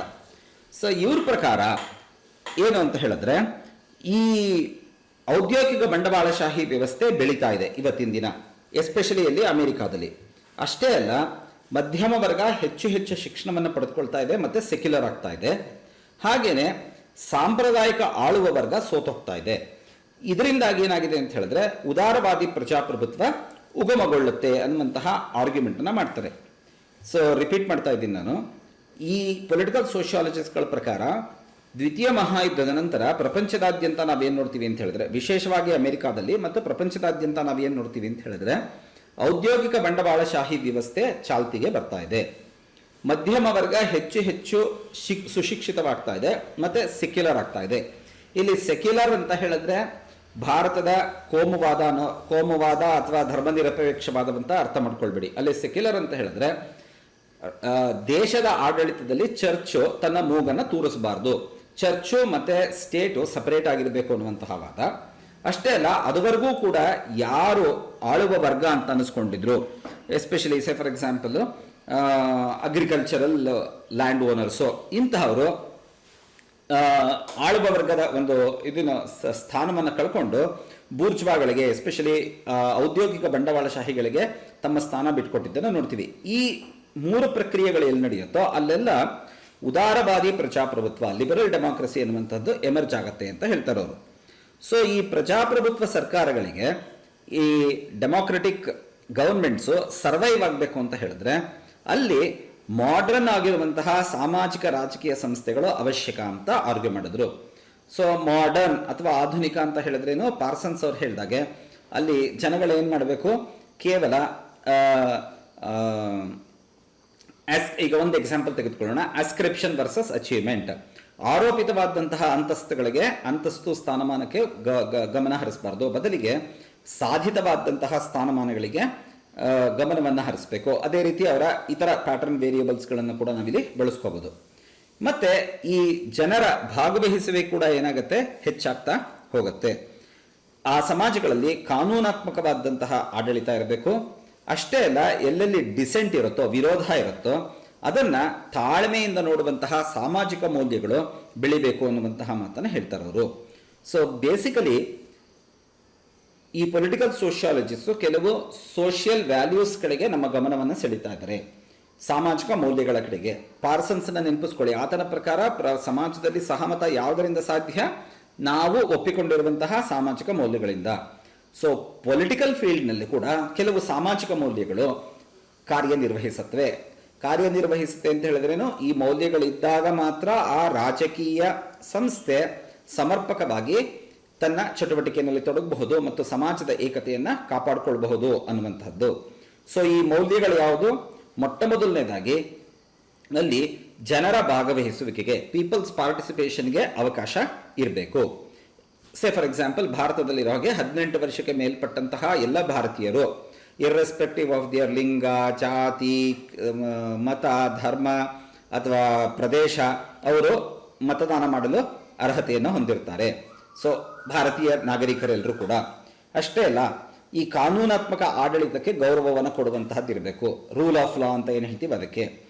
ನಮ್ಮ ಐಡಿಯಾಲಜಿ ಮತ್ತು ನಮ್ಮ ಮೌಲ್ಯಗಳಿಗೆ ವಿರುದ್ಧವಾದಂತಹ ಐಡಿಯಾಲಜಿ ಮತ್ತು ಚಿಂತನೆಯನ್ನು ಹೊಂದಿರೋರ ಬಗ್ಗೆ ನಾವು ತಾಳ್ಮೆಯಿಂದ ವರ್ತಿಸಬೇಕು. ಸೊ ತಾಳ್ಮೆಯಿಂದ ವರ್ತಿಸಬೇಕು ಅಂತ ಹೇಳಿದ್ರೆ ಅದೊಂದು ಜೀವನ ವಿಧಾನ, ನಮ್ದೊಂದು ಜೀವನ ವಿಧಾನ, ಇಬ್ಬರಿಗೂ ಕೂಡ ಜೀವಿಸುವ ಹಕ್ಕಿದೆ, ಅವರವರ ಚಿಂತನೆಗಳನ್ನ ಅನುಸರಿಸುವಂತಹ ಹಕ್ಕಿದೆ ಅನ್ನೋದನ್ನ ಗುರುತಿಸಬೇಕು. ಈ ಮೌಲ್ಯಗಳು ತುಂಬಾ ಇಂಪಾರ್ಟೆಂಟ್ ಅನ್ನೋದು ಈ ಪೊಲಿಟಿಕಲ್ ಸೋಷಿಯಾಲಜಿಸ್ಟ್ಗಳ ವಾದ. ಸೊ ಇದು ಮೊದಲನೇ ಕಾಳಜಿ, ಯಾವುದು? ರಾಜಕೀಯ ಸಮಾಜಶಾಸ್ತ್ರದ್ದು. ಇದುವರೆಗೂ ಕೂಡ ನಾವು ನೋಡಿದಂಥದ್ದು. ಇನ್ನ ರಾಜಕೀಯ ಸಮಾಜಶಾಸ್ತ್ರದ ಎರಡನೇ ಕಾಳಜಿ ಯಾವುದು ಅಂತ ಹೇಳಿದ್ರೆ ಮತದಾನದ ಸಾಮಾಜಿಕ ತಳಹದಿಯನ್ನ ವಿಶ್ಲೇಷಿಸುವುದು. ಈ ಮತದಾನವನ್ನ ಮಾಡುವಂತಹವ್ರು ಯಾರು? ನಾವೀಗ ಜಸ್ಟ್ ತೆಗೆದುಕೊಂಡಂತಹ ಎಕ್ಸಾಂಪಲ್ನಲ್ಲೇ ಭಾರತದಂತಹ ದೇಶದಲ್ಲಿ 18 ವರ್ಷಕ್ಕೆ ಮೇಲ್ಪಟ್ಟಂತಹ ಎಲ್ಲ ಜನರು ಕೂಡ, ಎಲ್ಲ ಭಾರತೀಯರೂ ಕೂಡ, ಭಾರತದ ಪೌರತ್ವವನ್ನು ಪಡೆದುಕೊಂಡಿರುವಂತಹ ಪ್ರತಿಯೊಬ್ಬರೂ ಕೂಡ, ಇರ್ರೆಸ್ಪೆಕ್ಟಿವ್ ಆಫ್ ಜಾತಿ, ಮತ, ಧರ್ಮ, ಲಿಂಗ, ಭಾಷೆ, ದೇಶ ಯಾವುದಾದ್ರೂ ಇರಬಹುದು, ಅವರೆಲ್ಲರೂ ಕೂಡ ವೋಟನ್ನು ಮಾಡಬಹುದು ಅಂತ ಹೇಳಿದ್ರೆ ಒಂದು ಇಂಪಾರ್ಟೆಂಟ್ ಪಾಯಿಂಟ್ ಅಲ್ಲಿ ನಮಗೆ ಹೈಲೈಟ್ ಆಗುತ್ತೆ. ಏನದು? ಇವರೆಲ್ಲರೂ ಕೂಡ ಬೇರೆ ಬೇರೆ ರೀತಿಯ ಸಾಮಾಜಿಕ ಹಿನ್ನೆಲೆಯಿಂದ ಬಂದಿರ್ತಾರೆ. ಈ ವಿವಿಧ ಸಾಮಾಜಿಕ ಹಿನ್ನೆಲೆಯಿಂದ ಬಂದವರು ಏಕ ರೀತಿಯಲ್ಲಿ ಮತದಾನ ಮಾಡುತ್ತಾರೋ ಅಥವಾ ಅದರಲ್ಲಿ ಏನಾದರೂ ವೈವಿಧ್ಯತೆ ಇದೆಯೋ ಇದನ್ನ ತಿಳಿದುಕೊಳ್ಳೋದ್ರ ಕಡೆಗೆ ಪೊಲಿಟಿಕಲ್ ಸೋಷಿಯಾಲಜಿಸ್ಟ್ ಇಂಟ್ರೆಸ್ಟ್ ಅನ್ನ ಹೊಂದಿದ್ರು. ಯಾಕೆ ಅಂತ ಹೇಳಿದ್ರೆ ಮತದಾನ ಅನ್ನುವಂತಹದ್ದೇನು? ಬೇಸಿಕಲಿ ಸ್ಪರ್ಧಾತ್ಮಕ ಸಂಬಂಧವನ್ನು ಹೊಂದಿರುವಂತಹ ಗುಂಪುಗಳ ನಡುವಿನ ಸಂಘರ್ಷ ಅದು. ಸೊ ಇದೊಂದು ಕಂಟ್ರೋಲ್ಡ್ ಕಾನ್ಫ್ಲಿಕ್ಟ್, ಅದು ನಿಯಂತ್ರಿತವಾದಂತಹ ಸಂಘರ್ಷ. ಸೊ ಕರ್ನಾಟಕದ ಒಂದು ಸನ್ನಿವೇಶವನ್ನು ತೆಗೆದುಕೊಂಡ್ರೆ ಕಾಂಗ್ರೆಸ್ಸು, ಬಿಜೆಪಿ, JDS ಈ ಮೂರು ಪ್ರಮುಖ ಪಕ್ಷಗಳ ನಡುವೆ ನಡೆಯುವಂತಹ ಒಂದು ಸಂಘರ್ಷ. ಇವರು ಏನ್ ಮಾಡಿದ್ದಾರೆ? ಪರಸ್ಪರ ಸ್ಪರ್ಧಾತ್ಮಕ ಸಂಬಂಧವನ್ನು ಹೊಂದಿದ್ದಾರೆ. ನಾವು ಹೆಚ್ಚು ಸೀಟ್ಗಳನ್ನು ಪಡೆದುಕೊಳ್ಬೇಕು, ನಾವು ಸರ್ಕಾರವನ್ನು ರಚಿಸಬೇಕು ಅನ್ನುವಂತಹ ಒಂದು ಕಾಂಪಿಟೇಷನ್ ಅಲ್ಲಿ ನೋಡ್ತೀವಿ ನಾವು. ಅಷ್ಟೇ ಅಲ್ಲ, ಇದನ್ನ ಈ ರೀತಿ ಸ್ಪರ್ಧಾತ್ಮಕವಾದಂತಹ ಸಂಬಂಧಕ್ಕೆ ನಾವು ಕೇವಲ ಚಾಕು ಚೂರಿ ಇಟ್ಕೊಂಡು ಅಥವಾ ಮಚ್ಚು ಲಾಂಗು ಇಟ್ಕೊಂಡು ನಾವು ಈ ಪಕ್ಷಗಳು ತಮ್ಮ ಪ್ರಾಬಲ್ಯತೆಯನ್ನು ಸಾಧಿಸೋದಕ್ಕೆ ಹೋದಕ್ಕಿಲ್ಲ. ಬದಲಿಗೆ ಔಪಚಾರಿಕ ಪ್ರಜಾಪ್ರಭುತ್ವ ಪ್ರಕ್ರಿಯೆಗಳನ್ನು ಅವರು ಅನುಸರಿಸ್ತಾರೆ ಅವರು. ಸೊ ಇದರ ಕಡೆಗೆ ಅವರು ಗಮನವನ್ನು ಹರಿಸಲಿಕ್ಕೆ ಪ್ರಾರಂಭಿಸಿದ್ರು. ಇಲ್ಲಿ ಔಪಚಾರಿಕ ಪ್ರಜಾಪ್ರಭುತ್ವ ಪ್ರಕ್ರಿಯೆ ಅಂದ್ರೇನು? ವೋಟಿಂಗ್ ಇರಬಹುದು, ರೆಗ್ಯುಲರ್ ನಮ್ಮ ಎಲೆಕ್ಷನ್ ನಡೆಯುವಂತಹದ್ದು ವೋಟಿಂಗ್ ಇರಬಹುದು, ಅಥವಾ ವೋಟ್ ಆಫ್ ಕಾನ್ಫಿಡೆನ್ಸ್ ಅಥವಾ ನೋ ವೋಟ್ ಆಫ್ ಕಾನ್ಫಿಡೆನ್ಸ್ ಇವುಗಳು ಇರಬಹುದು ಅದು. ಸೊ ಈ ಸಂದರ್ಭದಲ್ಲಿ ಪೊಲಿಟಿಕಲ್ ಸೋಷಿಯಾಲಜಿಯ ಎರಡು ಮೇರುಕೃತಿಗಳು ಹೊರಗಡೆ ಬಂತು. ಯಾವುದದು ಅಂತ ಹೇಳಿದ್ರೆ ಇದೆರಡು ಕೂಡ ಅಮೆರಿಕಾದಲ್ಲೇ ಬಂದಿದ್ದು. ಮಾರ್ಟಿನ್ ಎ ಲಿಪ್ಸೆಟ್ ಅವರ ಪೊಲಿಟಿಕಲ್ ಮ್ಯಾನ್ ಅನ್ನುವಂತಹ ಪುಸ್ತಕ, ಮತ್ತೊಂದು ಕ್ಯಾಂಪೆಲ್ ಹಾಗೂ ಅವರ ಸಹೋದ್ಯೋಗಿಗಳು ನಡೆಸಿದಂತಹ ದ ಅಮೆರಿಕನ್ ವೋಟರ್ ಅನ್ನುವಂತಹ ಒಂದು ಸಂಶೋಧನಾ ಗ್ರಂಥ. ಇದೆರಡೂ ಕೂಡ ಸಂಶೋಧನಾ ಗ್ರಂಥಗಳು. ಈ ಎರಡೂ ಸಂಶೋಧನೆಗಳು ಅಮೆರಿಕ ಸಮಾಜದಲ್ಲಿ ಸಹಮತ ಮತ್ತು ತೀವ್ರ ಮಟ್ಟದ ಸಾಮಾಜಿಕ ವಿಭಜನೆ ಅಥವಾ ಅಮೆರಿಕ ಸಮಾಜದ ಎರಡು ಪ್ರಮುಖ ಅಂಶಗಳ ಕಡೆಗೆ ನಮ್ಮ ಗಮನವನ್ನು ಸೆಳೆಯುತ್ತೆ. ಯಾವುದದು ಅಂತ ಹೇಳಿದ್ರೆ ಮೊಟ್ಟ ಮೊದಲನೇದಾಗಿ ಅಮೆರಿಕ ಸಮಾಜದಲ್ಲಿ ಯಾವ ರೀತಿಯ ರಾಜಕೀಯ ವ್ಯವಸ್ಥೆ ಇರಬೇಕು ಅನ್ನೋದ್ರ ಬಗ್ಗೆ ಬಹುಪಾಲು ಸಹಮತ ಇದೆ ಅನ್ನುವಂತಹದ್ದು ಮೊದಲನೇದು. ಎರಡನೇದು ತೀವ್ರ ಮಟ್ಟದ ಸಾಮಾಜಿಕ ವಿಭಜನೆ ಅಥವಾ ತೀವ್ರಗಾಮಿ ಐಡಿಯಾಲಜಿ ಇಲ್ಲದೆ ಇರೋದು. ಸೊ ಈ ಎರಡು ಅಂಶಗಳಿಂದಾಗಿ ಅಮೆರಿಕಾದಲ್ಲಿ ಡೆಮೋಕ್ರಸಿ ಸರ್ವೈವ್ ಆಗಿದೆ ಮತ್ತು ಬೆಳೀತಾ ಇದೆ ಅನ್ನುವಂತಹ ಮಾತನ್ನು ಅವರು ಆರ್ಗ್ಯೂ ಮಾಡ್ತಾರೆ ಅವರು. ಸೊ ಅಷ್ಟೇ ಅಲ್ಲ, ಇನ್ನೊಂದು ವಿಚಿತ್ರವಾದಂತಹ ಅಥವಾ ಕುತೂಹಲಕಾರಿಯಾದಂತಹ ಒಂದು ಕನ್ಕ್ಲೂಷನ್ಗೆ ಕೂಡ ಈ ಎರಡೂ ಸಂಶೋಧನೆಗಳು ಬಂದವು. ಅದೇನದು ಅಂತ ಹೇಳಿದ್ರೆ ರಾಜಕೀಯದ ಬಗ್ಗೆ ಅಮೆರಿಕನ್ನರು ತುಂಬಾ ಸಾಧಾರಣ ಮಟ್ಟದ ಆಸಕ್ತಿ ಹೊಂದಿದ್ದಾರೆ. ಅವರು ವೋಟ್ ಮಾಡೋದು ಯಾತಕ್ಕೋಸ್ಕರ ಅಂತ ಹೇಳಿದ್ರೆ ತಮ್ಮ ಸಾಮಾಜಿಕ ಗುಂಪಿನ ಹಿತಾಸಕ್ತಿಯನ್ನು ಕಾಪಾಡ್ಕೊಳ್ಳೋದಕ್ಕೋಸ್ಕರ ಅನ್ನುವಂತಹ ಮಾತನ್ನ ಈ ಎರಡು ಸಂಶೋಧನೆಗಳಲ್ಲೂ ಕೂಡ ಸಾಮಾನ್ಯವಾಗಿ ಹೊರಬಂದಿದ್ದನ್ನು ನಾವು ನೋಡ್ತೀವಿ ನಾವು. ಇನ್ನು ಮೂರನೇದಾಗಿ ರಾಜಕೀಯ ಸಮಾಜಶಾಸ್ತ್ರ ಈ ತೀವ್ರಗಾಮಿ ಸಿದ್ಧಾಂತಗಳ ಬೆಂಬಲಿಗರು ಯಾರಾಗ್ತಾರೆ, ಹೇಗಾಗ್ತಾರೆ, ಯಾಕಾಗ್ತಾರೆ ಅನ್ನೋದನ್ನ ಗುರುತಿಸೋದಕ್ಕೆ ಪ್ರಯತ್ನವನ್ನ ಪಡ್ತು. ಸೊ ಈ ತೀವ್ರಗಾಮಿ ಸಿದ್ಧಾಂತಗಳು ಅಂತ ಹೇಳಿದಾಗ ಮುಖ್ಯವಾಗಿ ಎರಡು ಪಂಥಗಳನ್ನ ನಾವು ಗುರುತಿಸ್ಬೋದು. ಒಂದು ಲೆಫ್ಟಿಸ್ಟ್ ರ್ಯಾಡಿಕಲ್ಸ್, ಮತ್ತೊಂದು ರೈಟ್, ಎಡಪಂಥೀಯ ಮತ್ತು ಬಲಪಂಥೀಯ. ಸೊ ಯಾರು ಎಡಪಂಥೀಯ ಅಥವಾ ಬಲಪಂಥೀಯ ರಾಜಕೀಯ ಐಡಿಯಾಲಜಿಗಳಿಂದ ಪ್ರಭಾವಿತರಾಗ್ತಾರೆ ಮತ್ತು ಸಕ್ರಿಯವಾಗಿ ಭಾಗವಹಿಸ್ತಾರೆ ಅನ್ನೋದ್ರ ಕಡೆಗೆ ಅದನ್ನು ತಿಳ್ಕೊಳ್ಳೋದಕ್ಕೋಸ್ಕರ ಕೂಡ ರಾಜಕೀಯ ಸಮಾಜಶಾಸ್ತ್ರ ಪ್ರಯತ್ನ ಪಟ್ಟಿದ್ದನ್ನು ನಾವು ನೋಡ್ತೀವಿ ನಾವು.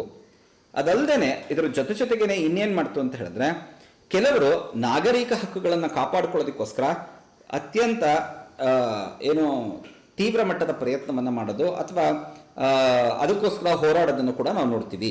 ಈ ನಾಗರಿಕ ಹಕ್ಕುಗಳನ್ನು ಯಾತಿಕವರು ಈ ರೀತಿಯ ಒಂದು ಪ್ರಯತ್ನ ಮಾಡ್ತಾರೆ ಅದನ್ನು ಕೂಡ ತಿಳ್ಕೊಳ್ಳೋದಕ್ಕೆ ಮಾಡಿದ್ದನ್ನು ನೋಡ್ತೀವಿ.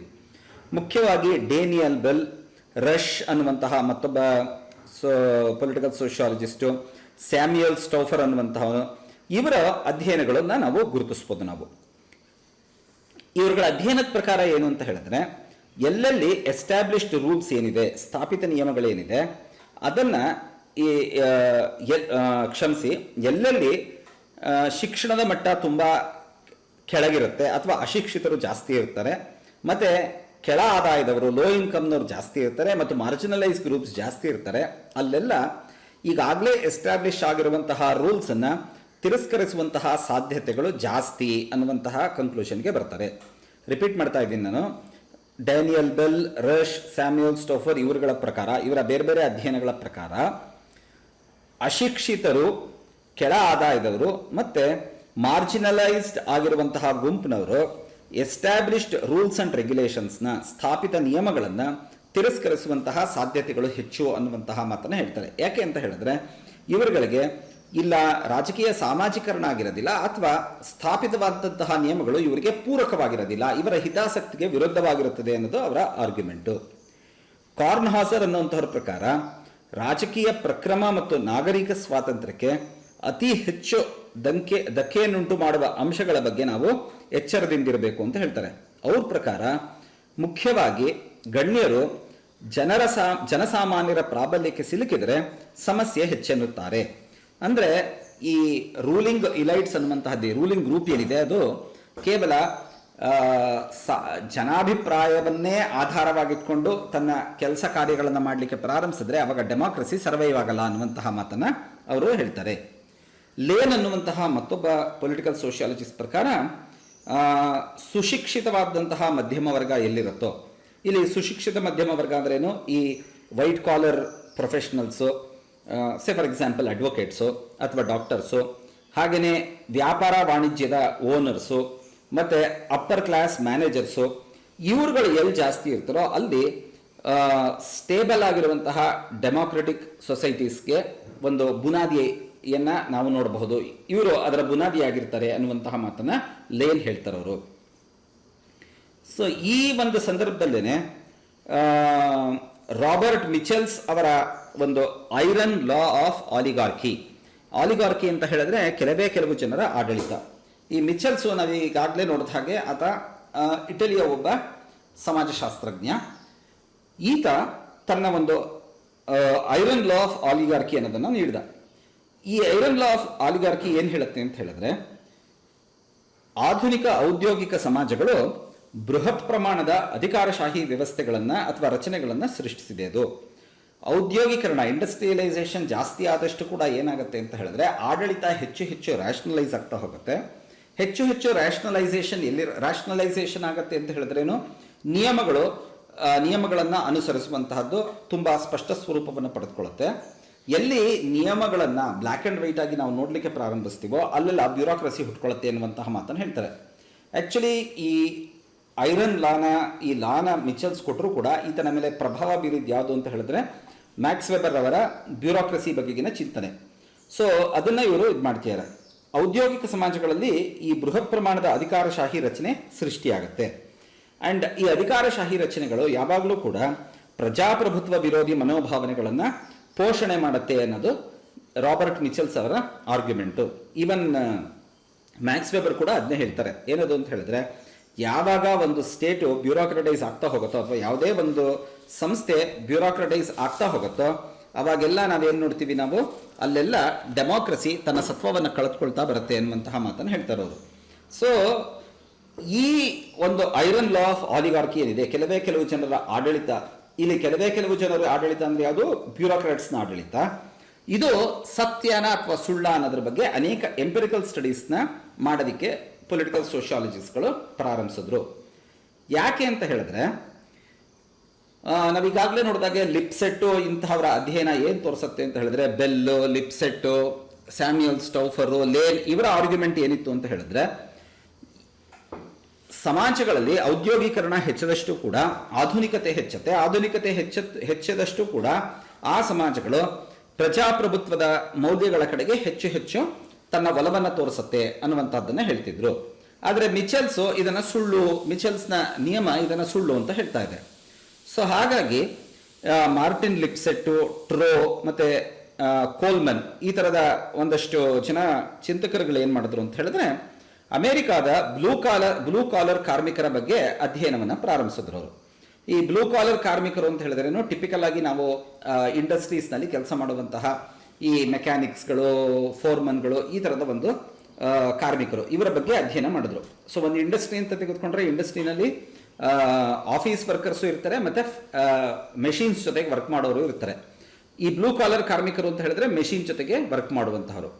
ಯಾಕೆ ಇವರನ್ನ ಬ್ಲೂ ಕಾಲರ್ ಮತ್ತು ವೈಟ್ ಕಾಲರ್ ಅಂತ ಹೇಳಿದ್ರೆ, ವೈಟ್ ಕಾಲರ್ ಒಂದು ಶರ್ಟನ್ನು ಹಾಕೊಂಡಾಗ ಅದರಲ್ಲಿ ವೈಟ್ ಕಾಲರ್ ಇದೆ ಅಂತ ಹೇಳಿದ್ರೆ ಯಾರು ಹಾಕೊಳ್ಳೋಕೆ ಸಾಧ್ಯ? ಯಾರು ಹೆಚ್ಚು ಬೆವರನ್ನು ಸುರಿಸೋದಿಲ್ವೋ, ಯಾರು ಹೆಚ್ಚು ಕೊಳೆಯ ಜೊತೆಗೆ ಕೆಲಸವನ್ನು ಮಾಡೋದಿಲ್ವೋ, ಯಾರ ಕಾಲರ್ ಬೇಗನೆ ಸುಲಭವಾಗಿ ಕೊಳೆಯಾಗೋದಿಲ್ವೋ ಅಂಥವರು ವೈಟ್ ಕಾಲರ್ ಬಟ್ಟೆಗಳನ್ನು ಧರಿಸ್ತಾರೆ. ಗಂಡಸರಾಗ್ಬೋದು, ಹೆಂಗಸರಾಗ್ಬೋದು. ಬಟ್ ಬ್ಲೂ ಕಾಲರ್ ವರ್ಕರ್ಸ್ ಆಗಲ್ಲ. ನೀಲಿ ಬಣ್ಣದ ಬಟ್ಟೆಯನ್ನು ಹಾಕೊಂಡಾಗ ಕೊಳೆ ಬೇಗನೆ ಎದ್ದು ಕಾಣೋದಿಲ್ಲ. ಸೊ ಹಾಗಾಗಿ ಈ ಮೆಕ್ಯಾನಿಕ್ಸ್ಗಳ ಕಡೆಗೆ ಅಂದರೆ ಇವರ ಒಂದು ಏನು ಶಿಕ್ಷಣದ ಮಟ್ಟ ಸ್ವಲ್ಪ ಕಡಿಮೆ ಇರುತ್ತೆ ಅನ್ನೋದು ಸಾಮಾನ್ಯವಾಗಿ ಜನರ ಊಹೆ. ಸೊ ಅದರ ಬೇಸಿಸ್ ಮೇಲೆ ಈ ಬ್ಲೂ ಕಾಲರ್ ಕಾರ್ಮಿಕರ ಸಂಘಗಳ ಬಗ್ಗೆ ಅಧ್ಯಯನವನ್ನು ಮಾಡಿದ್ರು. ಬಟ್ ಅವ್ರ ಸಂಶೋಧನೆ ಏನು ತೋರಿಸ್ಕೊಡ್ತು ಅಂತ ಹೇಳಿದ್ರೆ, ಲಿಪ್ಸೆಟ್ ಮತ್ತು ಇತರರ ಸಂಶೋಧನೆ, ಈ ಕಾರ್ಮಿಕರ ಸಂಘಗಳು ಪ್ರಜಾಪ್ರಭುತ್ವ ನಿಯಮಗಳ ಪ್ರಕಾರನೇ ಕಾರ್ಯನಿರ್ವಹಿಸ್ತಾ ಇದೆ. ಅಲ್ಲೇನು ಟೊಟಾಲಿಟೇರಿಯನಿಸಮು ಅಥವಾ ಡಿಕ್ಟೇಟರ್ಶಿಪ್ ಅನ್ನುವಂತಹದ್ದು ಇಲ್ಲ ಅನ್ನೋದನ್ನ ತೋರಿಸ್ಕೊಡ್ತು. ಹಾಗಾಗಿ ಅವ್ರು ಏನು ಹೇಳ್ತಾರೆ ಅಂತ ಹೇಳಿದ್ರೆ, ಮಿಚೆಲ್ಸ್ ಅವರ ನಿಯಮ ಸರಿಯಲ್ಲ ಅನ್ನುವಂತಹ ತೀರ್ಮಾನಕ್ಕೆ ಬಂದರು. ಆದರೆ ಒಂದು ನಾವು ನೆನ್ಪಿಟ್ಕೊಳ್ಬೇಕು, ಏನದು ಅಂತ ಹೇಳಿದ್ರೆ, ಈ ಬ್ಲೂ ಕಾಲರ್ ವರ್ಕರ್ಸ್ ಆದರೂ ಕೂಡ ಇವರ ಒಂದು ಕೌಶಲ್ಯ ಏನಿದೆ, ತಾಂತ್ರಿಕ ಕೌಶಲ್ಯ ಏನಿದೆ, ಅದು ಅತ್ಯಂತ ಹೆಚ್ಚಿನ ಮಟ್ಟದ್ದಾಗಿತ್ತು. ಅಷ್ಟೇ ಅಲ್ಲ, ಅವರು ಸುಶಿಕ್ಷಿತರು ಕೂಡ ಆಗಿದ್ರು. ಅಂಡ್ ಅಮೆರಿಕಾದಲ್ಲಿ, USA especially blue collar workers typical ಮಧ್ಯಮ ವರ್ಗದವರಾಗಿದ್ದರು. ಸೊ ಹಾಗಾಗಿ ಲೇನ್ ಅವರು ಹೇಳಿದಾಗೆ ಎಲ್ಲೆಲ್ಲಿ ಸುಶಿಕ್ಷಿತ ಮಧ್ಯಮ ವರ್ಗದವರು ಇರ್ತಾರೋ, ಮತ್ತು ಹೆಚ್ಚಿನ ಕೌಶಲ್ಯಗಳನ್ನು ಹೊಂದಿರೋರು ಇರ್ತಾರೋ, ಮತ್ತು ಮ್ಯಾನೇಜರ್ಗಳಿರ್ತಾರೋ, ಅಂತಹವರು ಡೆಮಾಕ್ರಸಿಗೆ ಸಪೋರ್ಟ್ ಮಾಡ್ತಾರೆ ಅನ್ನುವಂತಹ ವಾದ ಏನಿತ್ತು, ಅದಕ್ಕೆ ಪುಷ್ಟಿ ದೊರಕಿದ್ದನ್ನು ನಾವು ನೋಡ್ತೀವಿ ನಾವು. ಸೊ ಬೇಸಿಕಲಿ ಈ ಲಿಪ್ಸೆಟ್ಟು, ಡ್ಯಾನಿಯಲ್ ಬೆಲ್ಲು, ಸ್ಟೌಫರು ಇವ್ರುಗಳೇನು ಆರ್ಗ್ಯೂ ಮಾಡ್ತಿದ್ದಾರೆ ಅಂತ ಹೇಳಿದ್ರೆ, ಮಿಡ್ಲ್ ಕ್ಲಾಸ್ ಎಲ್ಲೆಲ್ಲೇ ಸ್ಟ್ರಾಂಗ್ ಆಗಿರುತ್ತೋ ಅಲ್ಲೆಲ್ಲ ನಾವೇನು ನೋಡ್ತೀವಿ, ನಾವು ಡೆಮಾಕ್ರೆಟಿಕ್ ಟೆಂಡೆನ್ಸೀಸ್, ಪ್ರಜಾಪ್ರಭುತ್ವದ ಬಗೆಗಿನ ಒಲವುಗಳು ಪ್ರಬಲವಾಗಿರುತ್ತೆ ಅನ್ನುವಂತಹ ವಾದವನ್ನು ಮಾಡ್ತಾ ಇದ್ದಾರೆ ಅವರು. ಸೊ ಇದೆಲ್ಲದರ ಹಿನ್ನೆಲೆಯಲ್ಲಿ ನಾವು ಸ್ಪಷ್ಟವಾಗಿ ಏನನ್ನು ಗುರುತಿಸ್ಬೋದು ಅಂತ ಹೇಳಿದ್ರೆ, ಇವರೆಲ್ಲರೂ ಕೂಡ ಟಾಲ್ಕಾಟ್ ಪಾರ್ಸನ್ಸ್ ಅವರ ಸ್ಟ್ರಕ್ಚರಲ್ ಫಂಕ್ಷನಲಿಸಮ್ನ ಫಾಲೋ ಮಾಡ್ತಾ ಇದ್ದಾರೆ. ಸ್ಟ್ರಕ್ಚರಲ್ ಫಂಕ್ಷನಲಿಸಮ್ನ ಒಂದು ಮೂಲಭೂತ ಲಕ್ಷಣ ಅಂತ ಏನು ಅಂತ ಹೇಳಿದ್ರೆ, ಸಮಾಜದಲ್ಲಿ ಸಹಮತ ಇದೆ. ಸಹಮತ ಇಲ್ಲದೆ ಇದ್ರೆ ಸಮಾಜ ತನ್ನ ಐಕ್ಯತೆಯನ್ನು ಕಾಪಾಡಿಕೊಳ್ಳೋದಕ್ಕೆ ಆಗೋದಿಲ್ಲ ಅನ್ನುವಂಥದ್ದು. ಸೊ ಇದನ್ನೇ ಇವರು ಕೂಡ ಒಪ್ಕೊಂಡಿದ್ದಾರೆ ಅವರು. ಆ ಹಿನ್ನೆಲೆಯಲ್ಲಿ ಡೇನಿಯಲ್ ಬೆಲ್ ಏನು ವಾದಿಸ್ತಾರೆ ಅಂತ ಹೇಳಿದ್ರೆ, ಜೀವನ ಮಟ್ಟದಲ್ಲಿ ಸುಧಾರಣೆ ಆದಾಗ, ಮತ್ತು ಮಧ್ಯಮ ವರ್ಗ ಎಲ್ಲೆಲ್ಲಿ ಬೆಳೆಯುತ್ತೋ, ಯಾವಾಗ ಜನರ ಜೀವನ ಮಟ್ಟ ಸುಧಾರಣೆ ಹೊಂದುತ್ತೋ, ಮಧ್ಯಮ ವರ್ಗ ಬೆಳೆಯುತ್ತೋ, ಹಾಗೆಯೇ ಶಿಕ್ಷಣದ ಮಟ್ಟ ಹೆಚ್ಚಾಗ್ತಾ ಹೋಗುತ್ತೋ, ಅಲ್ಲೆಲ್ಲ ಪ್ರಜಾಪ್ರಭುತ್ವದ ಮೌಲ್ಯಗಳು ಕೂಡ ಬೆಳೆಯುತ್ತೆ. ಅಷ್ಟೇ ಅಲ್ಲ, ಐಡಿಯಾಲಜಿಯ ಅನುಸರಣೆ ಕೂಡ ಕ್ಷೀಣಿಸುತ್ತೆ. ಸೊ ಹಾಗಾಗಿ ಅಮೆರಿಕಾದಲ್ಲಿ ತೀವ್ರಗಾಮಿಯಾದಂತಹ ಯಾವುದೇ ಐಡಿಯಾಲಜಿ ನೋಡಲ್ಲ ಅಮೆರಿಕ ಮತ್ತು ವೆಸ್ಟ್ ಯುರೋಪ್ನಲ್ಲಿ ಅನ್ನುವಂತಹ ಮಾತನ್ನು ಅವರು ಹೇಳ್ತಾರೆ ಅವರು.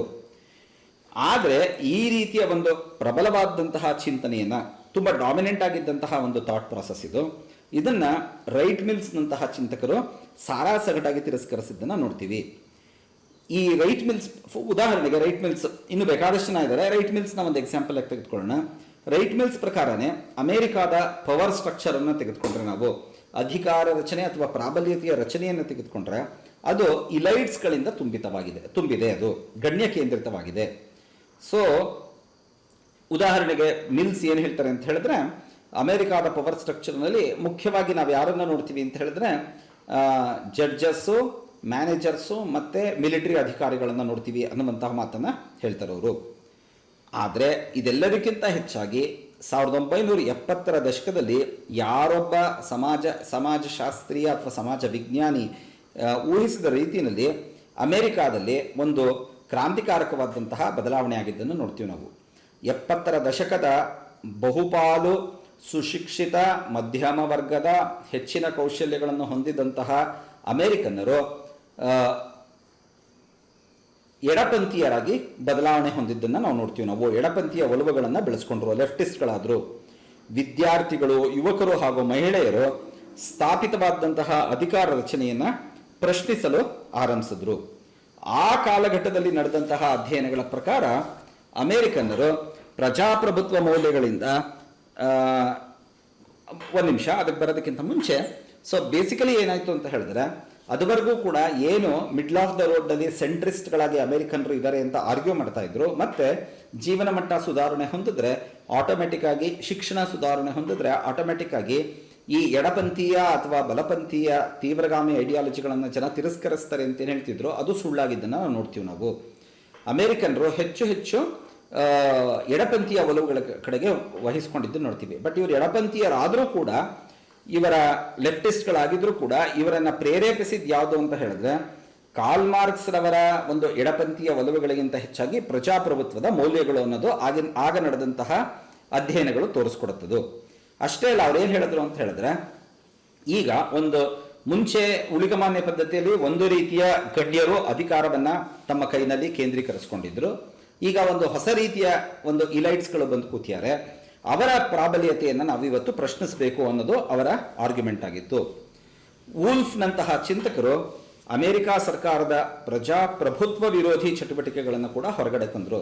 ಯಾಕೆ ಅಂತ ಹೇಳಿದ್ರೆ, ಅಮೆರಿಕಾ ಡೆಮೋಕ್ರಸಿ ಅಂತ ಮಾತಾಡ್ತಿದ್ರು ಕೂಡ ತನ್ನ ಪ್ರಭಾವವನ್ನು ಬೇರೆ ದೇಶಗಳ ಮೇಲೆ ಬೀರಬೇಕು ಅಂತ ಹೇಳಿ ಅನೇಕ ದೇಶಗಳಲ್ಲಿ ಏನು ಮಾಡ್ತು ಅಂತ ಹೇಳಿದ್ರೆ ಪ್ರಜಾಪ್ರಭುತ್ವ ವಿರೋಧಿ ಡಿಕ್ಟೇಟರ್ಸ್ಗಳಿಗೆ ಸಪೋರ್ಟ್ ಕೊಟ್ಟಿದ್ದನ್ನು ನಾವು ನೋಡ್ತೀವಿ. ನಾವು ಅಮೆರಿಕಾದ ಸರ್ಕಾರ ಇದನ್ನು ವೂಲ್ಫ್ನಂತಹ ಚಿಂತಕರು ಪ್ರಶ್ನೆ ಮಾಡಲಿಕ್ಕೆ, ಹೊರಗಡೆ ತಂದು ಪ್ರಶ್ನೆ ಮಾಡಲಿಕ್ಕೆ ಪ್ರಾರಂಭಿಸಿದ್ರು ಅವರು.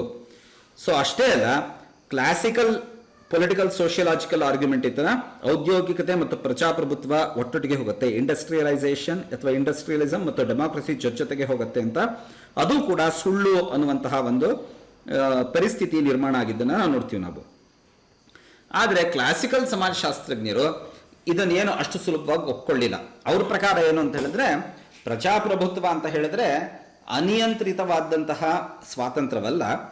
70ರ ದಶಕದಲ್ಲಿ ಏನಾಯಿತು, 60-70ರ ದಶಕದಲ್ಲಿ ಏನಾಯಿತು ಅಂತ ಹೇಳಿದ್ರೆ, ಡೆಮಾಕ್ರಸಿಯ ಹೆಸರಿನಲ್ಲಿ ಸರ್ಕಾರ ಅತಿಯಾದಂತಹ ಸ್ವಾತಂತ್ರ್ಯವನ್ನು, ಅತಿ ಉದಾರವಾದಂತಹ ನೀತಿಯನ್ನು ಅನುಸರಿಸ್ತು. ಅದರಿಂದಾಗಿ ಏನಾಗಿದೆ ಅಂತ ಹೇಳಿದ್ರೆ ಇವತ್ತಿನ ದಿನ ಸಮಸ್ಯೆ ಉಂಟಾಗಿದೆ ಅನ್ನುವಂತಹ ಮಾತನ್ನು ಹೇಳಿದ್ರು ಅವರು. ಬಟ್ 80ರ ದಶಕದಲ್ಲಿ ಮತ್ತೆ ಒನ್ಸ್ ಅಗೇನ್ ಬದಲಾವಣೆಯಾಗಿದ್ದನ್ನು ನಾವು ನೋಡ್ತೀವಿ ನಾವು. ಸರಿಸುಮಾರು 10-12 ವರ್ಷಗಳ ಕಾಲ ಈ ಎಡಪಂಥೀಯ ಒಲವಿತ್ತು. ಆದರೆ 80ರ ದಶಕದಲ್ಲಿ ಪುನಃ ಯಾರ್ಯಾರು ಬೀದಿಗಿಳಿದು ಸಮಾನತೆ ಬೇಕು ಅನ್ನುವಂತಹ ಆರ್ಗ್ಯುಮೆಂಟ್ ಮಾಡ್ತಿದ್ರು, ಅವರೆಲ್ಲ ಮದುವೆ ಬೇಡ, ವಿವಾಹ ಬೇಡ, ನಾವು ಇಷ್ಟ ಬಂದ ಹಾಗೆ ಜೀವನ ನಡೆಸ್ತೀವಿ ಅಂತ ಹೇಳ್ತಿದ್ರು. ಅವರೆಲ್ಲ ಪುನಃ ಮದುವೆ ಮಾಡಿಕೊಂಡು ತಮ್ಮ ಮಕ್ಕಳನ್ನು ಸಾಕೋದು ಮತ್ತೆ ಟಿಪಿಕಲ್ ಮಿಡ್ಲ್ ಕ್ಲಾಸ್ ಅಮೆರಿಕನ್ಸ್ ಥರ ಜೀವನ ನಡೆಸೋಕ್ಕೆ ಪ್ರಾರಂಭಿಸಿದ್ದನ್ನು ನಾವು ನೋಡ್ತೀವಿ ನಾವು. ಆದರೆ ದುರದೃಷ್ಟವಶಾತ್ ಅಥವಾ ಅದೃಷ್ಟ, ಅದನ್ನು ಅದೃಷ್ಟ ಅಂತ ಕೂಡ ಹೇಳೋರು ಕೆಲವರು ಇದ್ದಾರೆ. ಏನಾಯಿತು ಅಂತ ಹೇಳಿದ್ರೆ, ಈ 80ರ ದಶಕದಲ್ಲಿ ಪೊಲಿಟಿಕಲ್ ಸೋಷಿಯಾಲಜಿ ಅಷ್ಟೇ ಅಲ್ಲ, ಎಲ್ಲ ಸೋಷಿಯಲ್ ಸೈನ್ಸಸ್ಸು ಕೂಡ ಡಿಸಿಂಟಿಗ್ರೇಟ್ ಆಗೋಕ್ಕೆ, ವಿಘಟಿತವಾಗೋದಕ್ಕೆ ಮತ್ತು ಛಿದ್ರವಾಗೋದಕ್ಕೆ ಆರಂಭವಾಗಿದ್ದನ್ನು ನಾವು ನೋಡ್ತೀವಿ ನಾವು. ಛಿದ್ರ ಅಂತ ಹೇಳಿದ್ರೆ ಒಂದೇ ಅಧ್ಯಯನ ಕ್ಷೇತ್ರ ಇನ್ನೂ ಅನೇಕ ಸ್ವರೂಪಗಳನ್ನು ಬೇರೆ ಬೇರೆ ಚೂರುಗಳಾಗಿ ಬೆಳೆದುಕೊಂಡಿದ್ದನ್ನು ನಾವು ನೋಡ್ತೀವಿ ನಾವು. ಪ್ರತಿಭಟನೆಗಳು ತಮ್ಮ ಕಾವನ್ನು ಕಳ್ಕೊಂಡಿದ್ವು ಮತ್ತು ರಾಜಕೀಯ ಒಲವು ಪುನಃ ಬಲಪಂಥದ ಕಡೆಗೆ ವಾಲಿದ್ದನ್ನು ನಾವು ನೋಡ್ತೀವಿ ನಾವು. ಇದರ ಜೊತೆಗೇನೆ ಈ ಸೋಷಿಯಲ್ ಸೈನ್ಸಸ್ಗೆ ದೊರಕ್ತಿದ್ದಂತಹ ಈ ಫೈನಾನ್ಷಿಯಲ್ ಗ್ರ್ಯಾಂಟ್ಸ್ ಏನಿತ್ತು ಅದು ಕೂಡ ಡ್ರೈ ಆಗೋದಕ್ಕೆ ಅಥವಾ ಕ್ಷೀಣಿಸ್ಲಿಕ್ಕೆ ಆರಂಭಿಸ್ತು. ಈ ಆರ್ಟ್ಸ್ ಪ್ರೋಗ್ರಾಮ್ಗಳಿಗೆ ಯಾವುದೇ ವಿಧವಾದಂತಹ ಪ್ರೋತ್ಸಾಹ ಇರಲಿಲ್ಲ, ಅದು ತಮ್ಮ ಆಕರ್ಷಣೆ ಕಳ್ಕೊಳ್ತು. ವಿದ್ಯಾರ್ಥಿಗಳು ಕೂಡ ಇದನ್ನು ಓದೋದು ಕಡಿಮೆ ಆಯಿತು. ಮತ್ತೆ ಒನ್ಸ್ ಅಗೇನ್ ಸೈನ್ಸ್ ಕಡೆಗೆ, ಏನು ಹಾರ್ಡ್ ಸೈನ್ಸಸ್ ಅಂತ ಹೇಳ್ತೀವಿ, ಫಿಸಿಕ್ಸು, ಕೆಮಿಸ್ಟ್ರಿ ಮತ್ತು ಈ ಎಸ್ಪೆಷಲಿ ಕಂಪ್ಯೂಟರ್ ಸೈನ್ಸ್ ಇಂಥದ್ರ ಕಡೆಗೆ ಹರಿಸಿದ್ದನ್ನು ನಾವು ನೋಡ್ತೀವಿ ನಾವು. ಅಷ್ಟೇ ಅಲ್ಲ, ಅದೇ ಸಮಯದಲ್ಲಿ ಈ ಸಮಾಜ ವಿಜ್ಞಾನಗಳು ಹೊಸ ಹೊಸ ಕ್ಷೇತ್ರಗಳ ಉಗಮಕ್ಕೆ ಕಾರಣವಾಗಿದ್ದನ್ನು ನೋಡ್ತೀವಿ. ಮುಖ್ಯವಾಗಿ ಯಾವ್ದು ನೋಡ್ತೀವಿ ನಾವು, ಎನ್ವಿರಾನ್ಮೆಂಟಲ್ ಸ್ಟಡೀಸು, ಅರ್ಬನ್ ಸ್ಟಡೀಸು, ಜನಾಂಗ ಅಧ್ಯಯನಗಳು, ಸಾಂಸ್ಕೃತಿಕ ಅಧ್ಯಯನ ಮತ್ತು ಮಹಿಳಾ ಅಧ್ಯಯನ. ಈ ಅಧ್ಯಯನಗಳು ಅಂದರೆ ಈ ಪರಿಸರ, ನಗರ, ಜನಾಂಗ, ಸಾಂಸ್ಕೃತಿಕ, ಮಹಿಳಾ, ಈ ಅಧ್ಯಯನಗಳು ಏನು ಮಾಡ್ತು ಅಂತ ಹೇಳಿದ್ರೆ ರಾಜಕೀಯ ಸಮಾಜಶಾಸ್ತ್ರದ ಚಿಂತನೆಗಳನ್ನು ಮುಕ್ತವಾಗಿ ಎರವಲು ಪಡೆದುಕೊಂಡು ತನ್ನ ಒಂದು ಸಿದ್ಧಾಂತಗಳನ್ನು ಮಂಡಿಸಲಿಕ್ಕೆ ಆರಂಭಿಸಿದ್ದನ್ನು ನಾವು ನೋಡ್ತೀವಿ ನಾವು. ಸೊ 1996ರಲ್ಲಿ ಓರಂ ಒಂದು ತುಂಬ ಸ್ಪಷ್ಟವಾಗಿ ಗುರುತಿಸ್ತಾರೆ. ಏನದು ಅಂತ ಹೇಳಿದ್ರೆ, 20ನೇ ಶತಮಾನದ ಕೊನೆ ಭಾಗದಲ್ಲಿ ರಾಜಕೀಯ ಸಮಾಜಶಾಸ್ತ್ರ ಒಂದು ಸಮರ್ಪಕ ಸಂಶೋಧನಾ ಚೌಕಟ್ಟನ್ನು ಹೊಂದಿಲ್ಲ ಅನ್ನುವಂತಹ ಮಾತನ್ನು ಹೇಳ್ತಾರೆ. ಸೊ 20ನೇ ಶತಮಾನ ಕೊನೆಯಾಗೋ ಒಂದು 4-5 ವರ್ಷಗಳ ಮುಂಚೆ ಓರಂ ಈ ಒಂದು ಅಬ್ಸರ್ವೇಷನ್ ಮಾಡಿದ್ದನ್ನು ನಾವು ನೋಡ್ತೀವಿ ನಾವು. ರಾಜಕೀಯ ಸಮಾಜಶಾಸ್ತ್ರ ಒಂದು ಸಮರ್ಪಕವಾದ ಸಂಶೋಧನಾ ಚೌಕಟ್ಟನ್ನು, ನಾಲೆಡ್ಜ್ ಫ್ರೇಮ್ವರ್ಕನ್ನು ಇಟ್ಕೊಂಡಿಲ್ಲ ಅಂತ. ಆದರೆ ಹಿಕ್ಸ್, ಜಾನೋಸ್ಕಿ ಮತ್ತು ಶ್ವಾರ್ಟ್ಸ್ನಂತಹ ಚಿಂತಕರು ಏನು ಹೇಳ್ತಾರೆ ಅಂತ ಹೇಳಿದ್ರೆ, ಈ ಸ್ಥಿತಿಯನ್ನು ನಾವು ನೇತ್ಯಾತ್ಮಕವಾಗಿ ನೋಡುವಂತಹ ಅವಶ್ಯಕತೆ ಏನಿಲ್ಲ. ಯಾಕೆ ಅಂತ ಹೇಳಿದ್ರೆ, ಒಂದು ಕ್ಷೇತ್ರದಲ್ಲಿ ಸೈದ್ಧಾಂತಿಕ ವೈವಿಧ್ಯತೆ ಇದೆ ಅಂತ ಹೇಳಿದ್ರೆ ಅಲ್ಲಿ ಒಂದು ಆರೋಗ್ಯಕರ ಸ್ಥಿತಿ ಇದೆ. ಏಕೆಂದರೆ ವಾದ ವಿವಾದಗಳು ನಡೀತಿದೆ, ಜನ ಬೌದ್ಧಿಕವಾಗಿ ಇನ್ನೂ ಕೂಡ ಕ್ರಿಯಾಶೀಲರಾಗಿದ್ದಾರೆ ಅನ್ನೋದನ್ನು ತೋರಿಸುತ್ತೆ. ಚರ್ಚೆ ಮತ್ತು ನಮ್ಮ ಬಗ್ಗೆ ನಾವೇನೇ ಸ್ವಪರಿಶೀಲನೆ, ಸೆಲ್ಫ್ ಎಕ್ಸಾಮಿನೇಷನ್ ಮಾಡ್ಕೊಳ್ಳುವಂಥದ್ದು ಸ್ವಾಗತಾರ್ಹ ಅಂತ ಈ ಹಿಕ್ಸು, ಜಾನೋಸ್ಕಿ ಮುಂತಾದವರು ವಾದ ಮಾಡೋದನ್ನು ನಾವು ನೋಡ್ತೀವಿ ನಾವು. ಸೊ ಈ ಒಂದು ಪರಿಸ್ಥಿತಿ ಏನು 20ನೇ ಶತಮಾನದ ಕೊನೆಯ ಭಾಗದಲ್ಲಿ ಇದ್ದಂತಹ ಪರಿಸ್ಥಿತಿ ಏನಿದೆ, ಅದು ಈಗಲೂ ಕೂಡ ಮುಂದುವರೆದುಕೊಂಡು ಹೋಗ್ತಿರೋದನ್ನು ನಾವು ನೋಡ್ತೀವಿ ನಾವು. ಸೊ ಅಷ್ಟೇ ಅಲ್ಲ, ಇವತ್ತಿನ ದಿನ ನಾವು ಪ್ರಪಂಚದಾದ್ಯಂತ ಏನನ್ನು ಗಮನಿಸ್ತಿದ್ದೀವಿ ಅಂತ ಹೇಳಿದ್ರೆ, 20ನೇ ಶತಮಾನದ 2ನೇ ದಶಕದ ಕೊನೆಯ ಭಾಗದಲ್ಲಿ 2016-17, 2014-15 ನಂತರ ಎಸ್ಪೆಷಲಿ ಪ್ರಪಂಚದಾದ್ಯಂತ ನಾವು ಏನು ಗಮನಿಸ್ತಾ ಇದ್ದೀವಿ ಅಂತ ಹೇಳಿದ್ರೆ, ಜನರು ಹೆಚ್ಚು ಬಲಪಂಥದ ಕಡೆಗೆ ಬಲವನ್ನು ತೋರಿಸ್ತಾ ಇರೋದನ್ನು ನೋಡ್ತೀವಿ ನಾವು. ಅಷ್ಟೇ ಅಲ್ಲ, ಅನೇಕ ದೇಶಗಳಲ್ಲಿ ಡಿಕ್ಟೇಟರ್ಶಿಪ್ ಕೂಡ ತುಂಬ ಸ್ಟ್ರಾಂಗ್ ಆಗ್ತಿರೋದನ್ನು ನೋಡ್ತೀವಿ. ಚೈನಾ ತುಂಬ ಸ್ಟ್ರಾಂಗ್ ಆಗಿರುವಂತಹ ಒಂದು ಡಿಕ್ಟೇಟರ್ಶಿಪ್ನ ಹೊಂದಿದೆ. ರಷ್ಯಾದಲ್ಲಿ ಹೆಸರಿಗಷ್ಟೇ ಡೆಮಾಕ್ರಸಿ, ಅಲ್ಲೂ ಕೂಡ ಅದನ್ನೇ ನೋಡ್ತೀವಿ. ರಷ್ಯಾದ ನೆರೆ ದೇಶಗಳಲ್ಲೂ ಕೂಡ ಅಜರ್ಬೈಜಾನ್ ಇರಬಹುದು, ಬೆಲಾರೂಸ್ ಇರಬಹುದು, ಯುಕ್ರೇನ್ ಇರಬಹುದು, ಈ ದೇಶಗಳಲ್ಲೂ ಕೂಡ ನಾವೇನು ನೋಡ್ತೀವಿ ನಾವು, ಹಾಗೆಯೇ ನಾರ್ತ್ ಕೊರಿಯಾ ಇರಬಹುದು, ಮಂಗೋಲಿಯಾ ಇರಬಹುದು, ಇಂಥ ದೇಶಗಳಲ್ಲೆಲ್ಲ ಕೂಡ ಡಿಕ್ಟೇಟರ್ಶಿಪ್ ತುಂಬ ಸ್ಟ್ರಾಂಗ್ ಆಗಿರೋದನ್ನು ನೋಡ್ತೀವಿ. ಬ್ರೆಜಿಲ್ನಂತಹ ದೇಶಗಳಲ್ಲಂತೂ ಸಂಪೂರ್ಣವಾಗಿ ಬಲಪಂಥೀಯತೆ ಕಡೆಗೆ ಮೂವ್ ಆಗಿರೋದನ್ನು ನಾವು ನೋಡ್ತೀವಿ ನಾವು. ಸೊ ಡೆಮಾಕ್ರಸಿ ಟಿಪಿಕಲ್ ಆಗಿ ಏನು ಅರ್ಥ ಮಾಡ್ಕೊಂಡಿದ್ರು ನಮ್ಮ ಹಿಂದಿನ ಪೀಳಿಗೆಯವರು, ಅದು ಇವತ್ತಿನ ದಿನ ಹೊಸದಾದಂತಹ ಅರ್ಥವನ್ನು ಪಡೆದುಕೊಳ್ತಾ ಇದೆ. ಮತ್ತು ಇದರ ಪರಿಣಾಮಗಳು ಏನು ಅನ್ನೋದ್ರ ಬಗ್ಗೆ ಅಧ್ಯಯನ ಮಾಡೋದಕ್ಕೆ ಇವತ್ತು ನಮಗೆ ಸಾಕಷ್ಟು ಅವಕಾಶಗಳಿದೆ ಅನ್ನೋದನ್ನು ಗುರುತಿಸ್ಬೋದು ನಾವು. ಬಟ್ ಇದೆಲ್ಲ ಮಾಡಬೇಕು ಅಂತ ಹೇಳಿದ್ರೆ ರಾಜಕೀಯ ಸಮಾಜಶಾಸ್ತ್ರದ ಸೈದ್ಧಾಂತಿಕ ತಳಹದಿಯನ್ನು ನಾವು ಅರ್ಥ ಮಾಡ್ಕೊಳ್ಬೇಕಾಗತ್ತೆ. ಏನು ಪೆರೆಟೋ, ವೆಬರು ಇವ್ರುಗಳು ಏನು ಆರ್ಗ್ಯೂ ಮಾಡೋದು, ಅಥವಾ ಕಾರ್ಲ್ ಮಾರ್ಕ್ಸ್ ಆರ್ಗ್ಯೂ ಮಾಡೋದು, ಇದನ್ನು ನಾವು ಸ್ಪಷ್ಟವಾಗಿ ತಿಳ್ಕೊಳ್ಬೇಕಾಗುತ್ತೆ. ಅದನ್ನು ಮುಂದಿನ ದಿನಗಳಲ್ಲಿ ತಿಳ್ಕೊಳ್ಳೋಣ. ನಮಸ್ಕಾರ.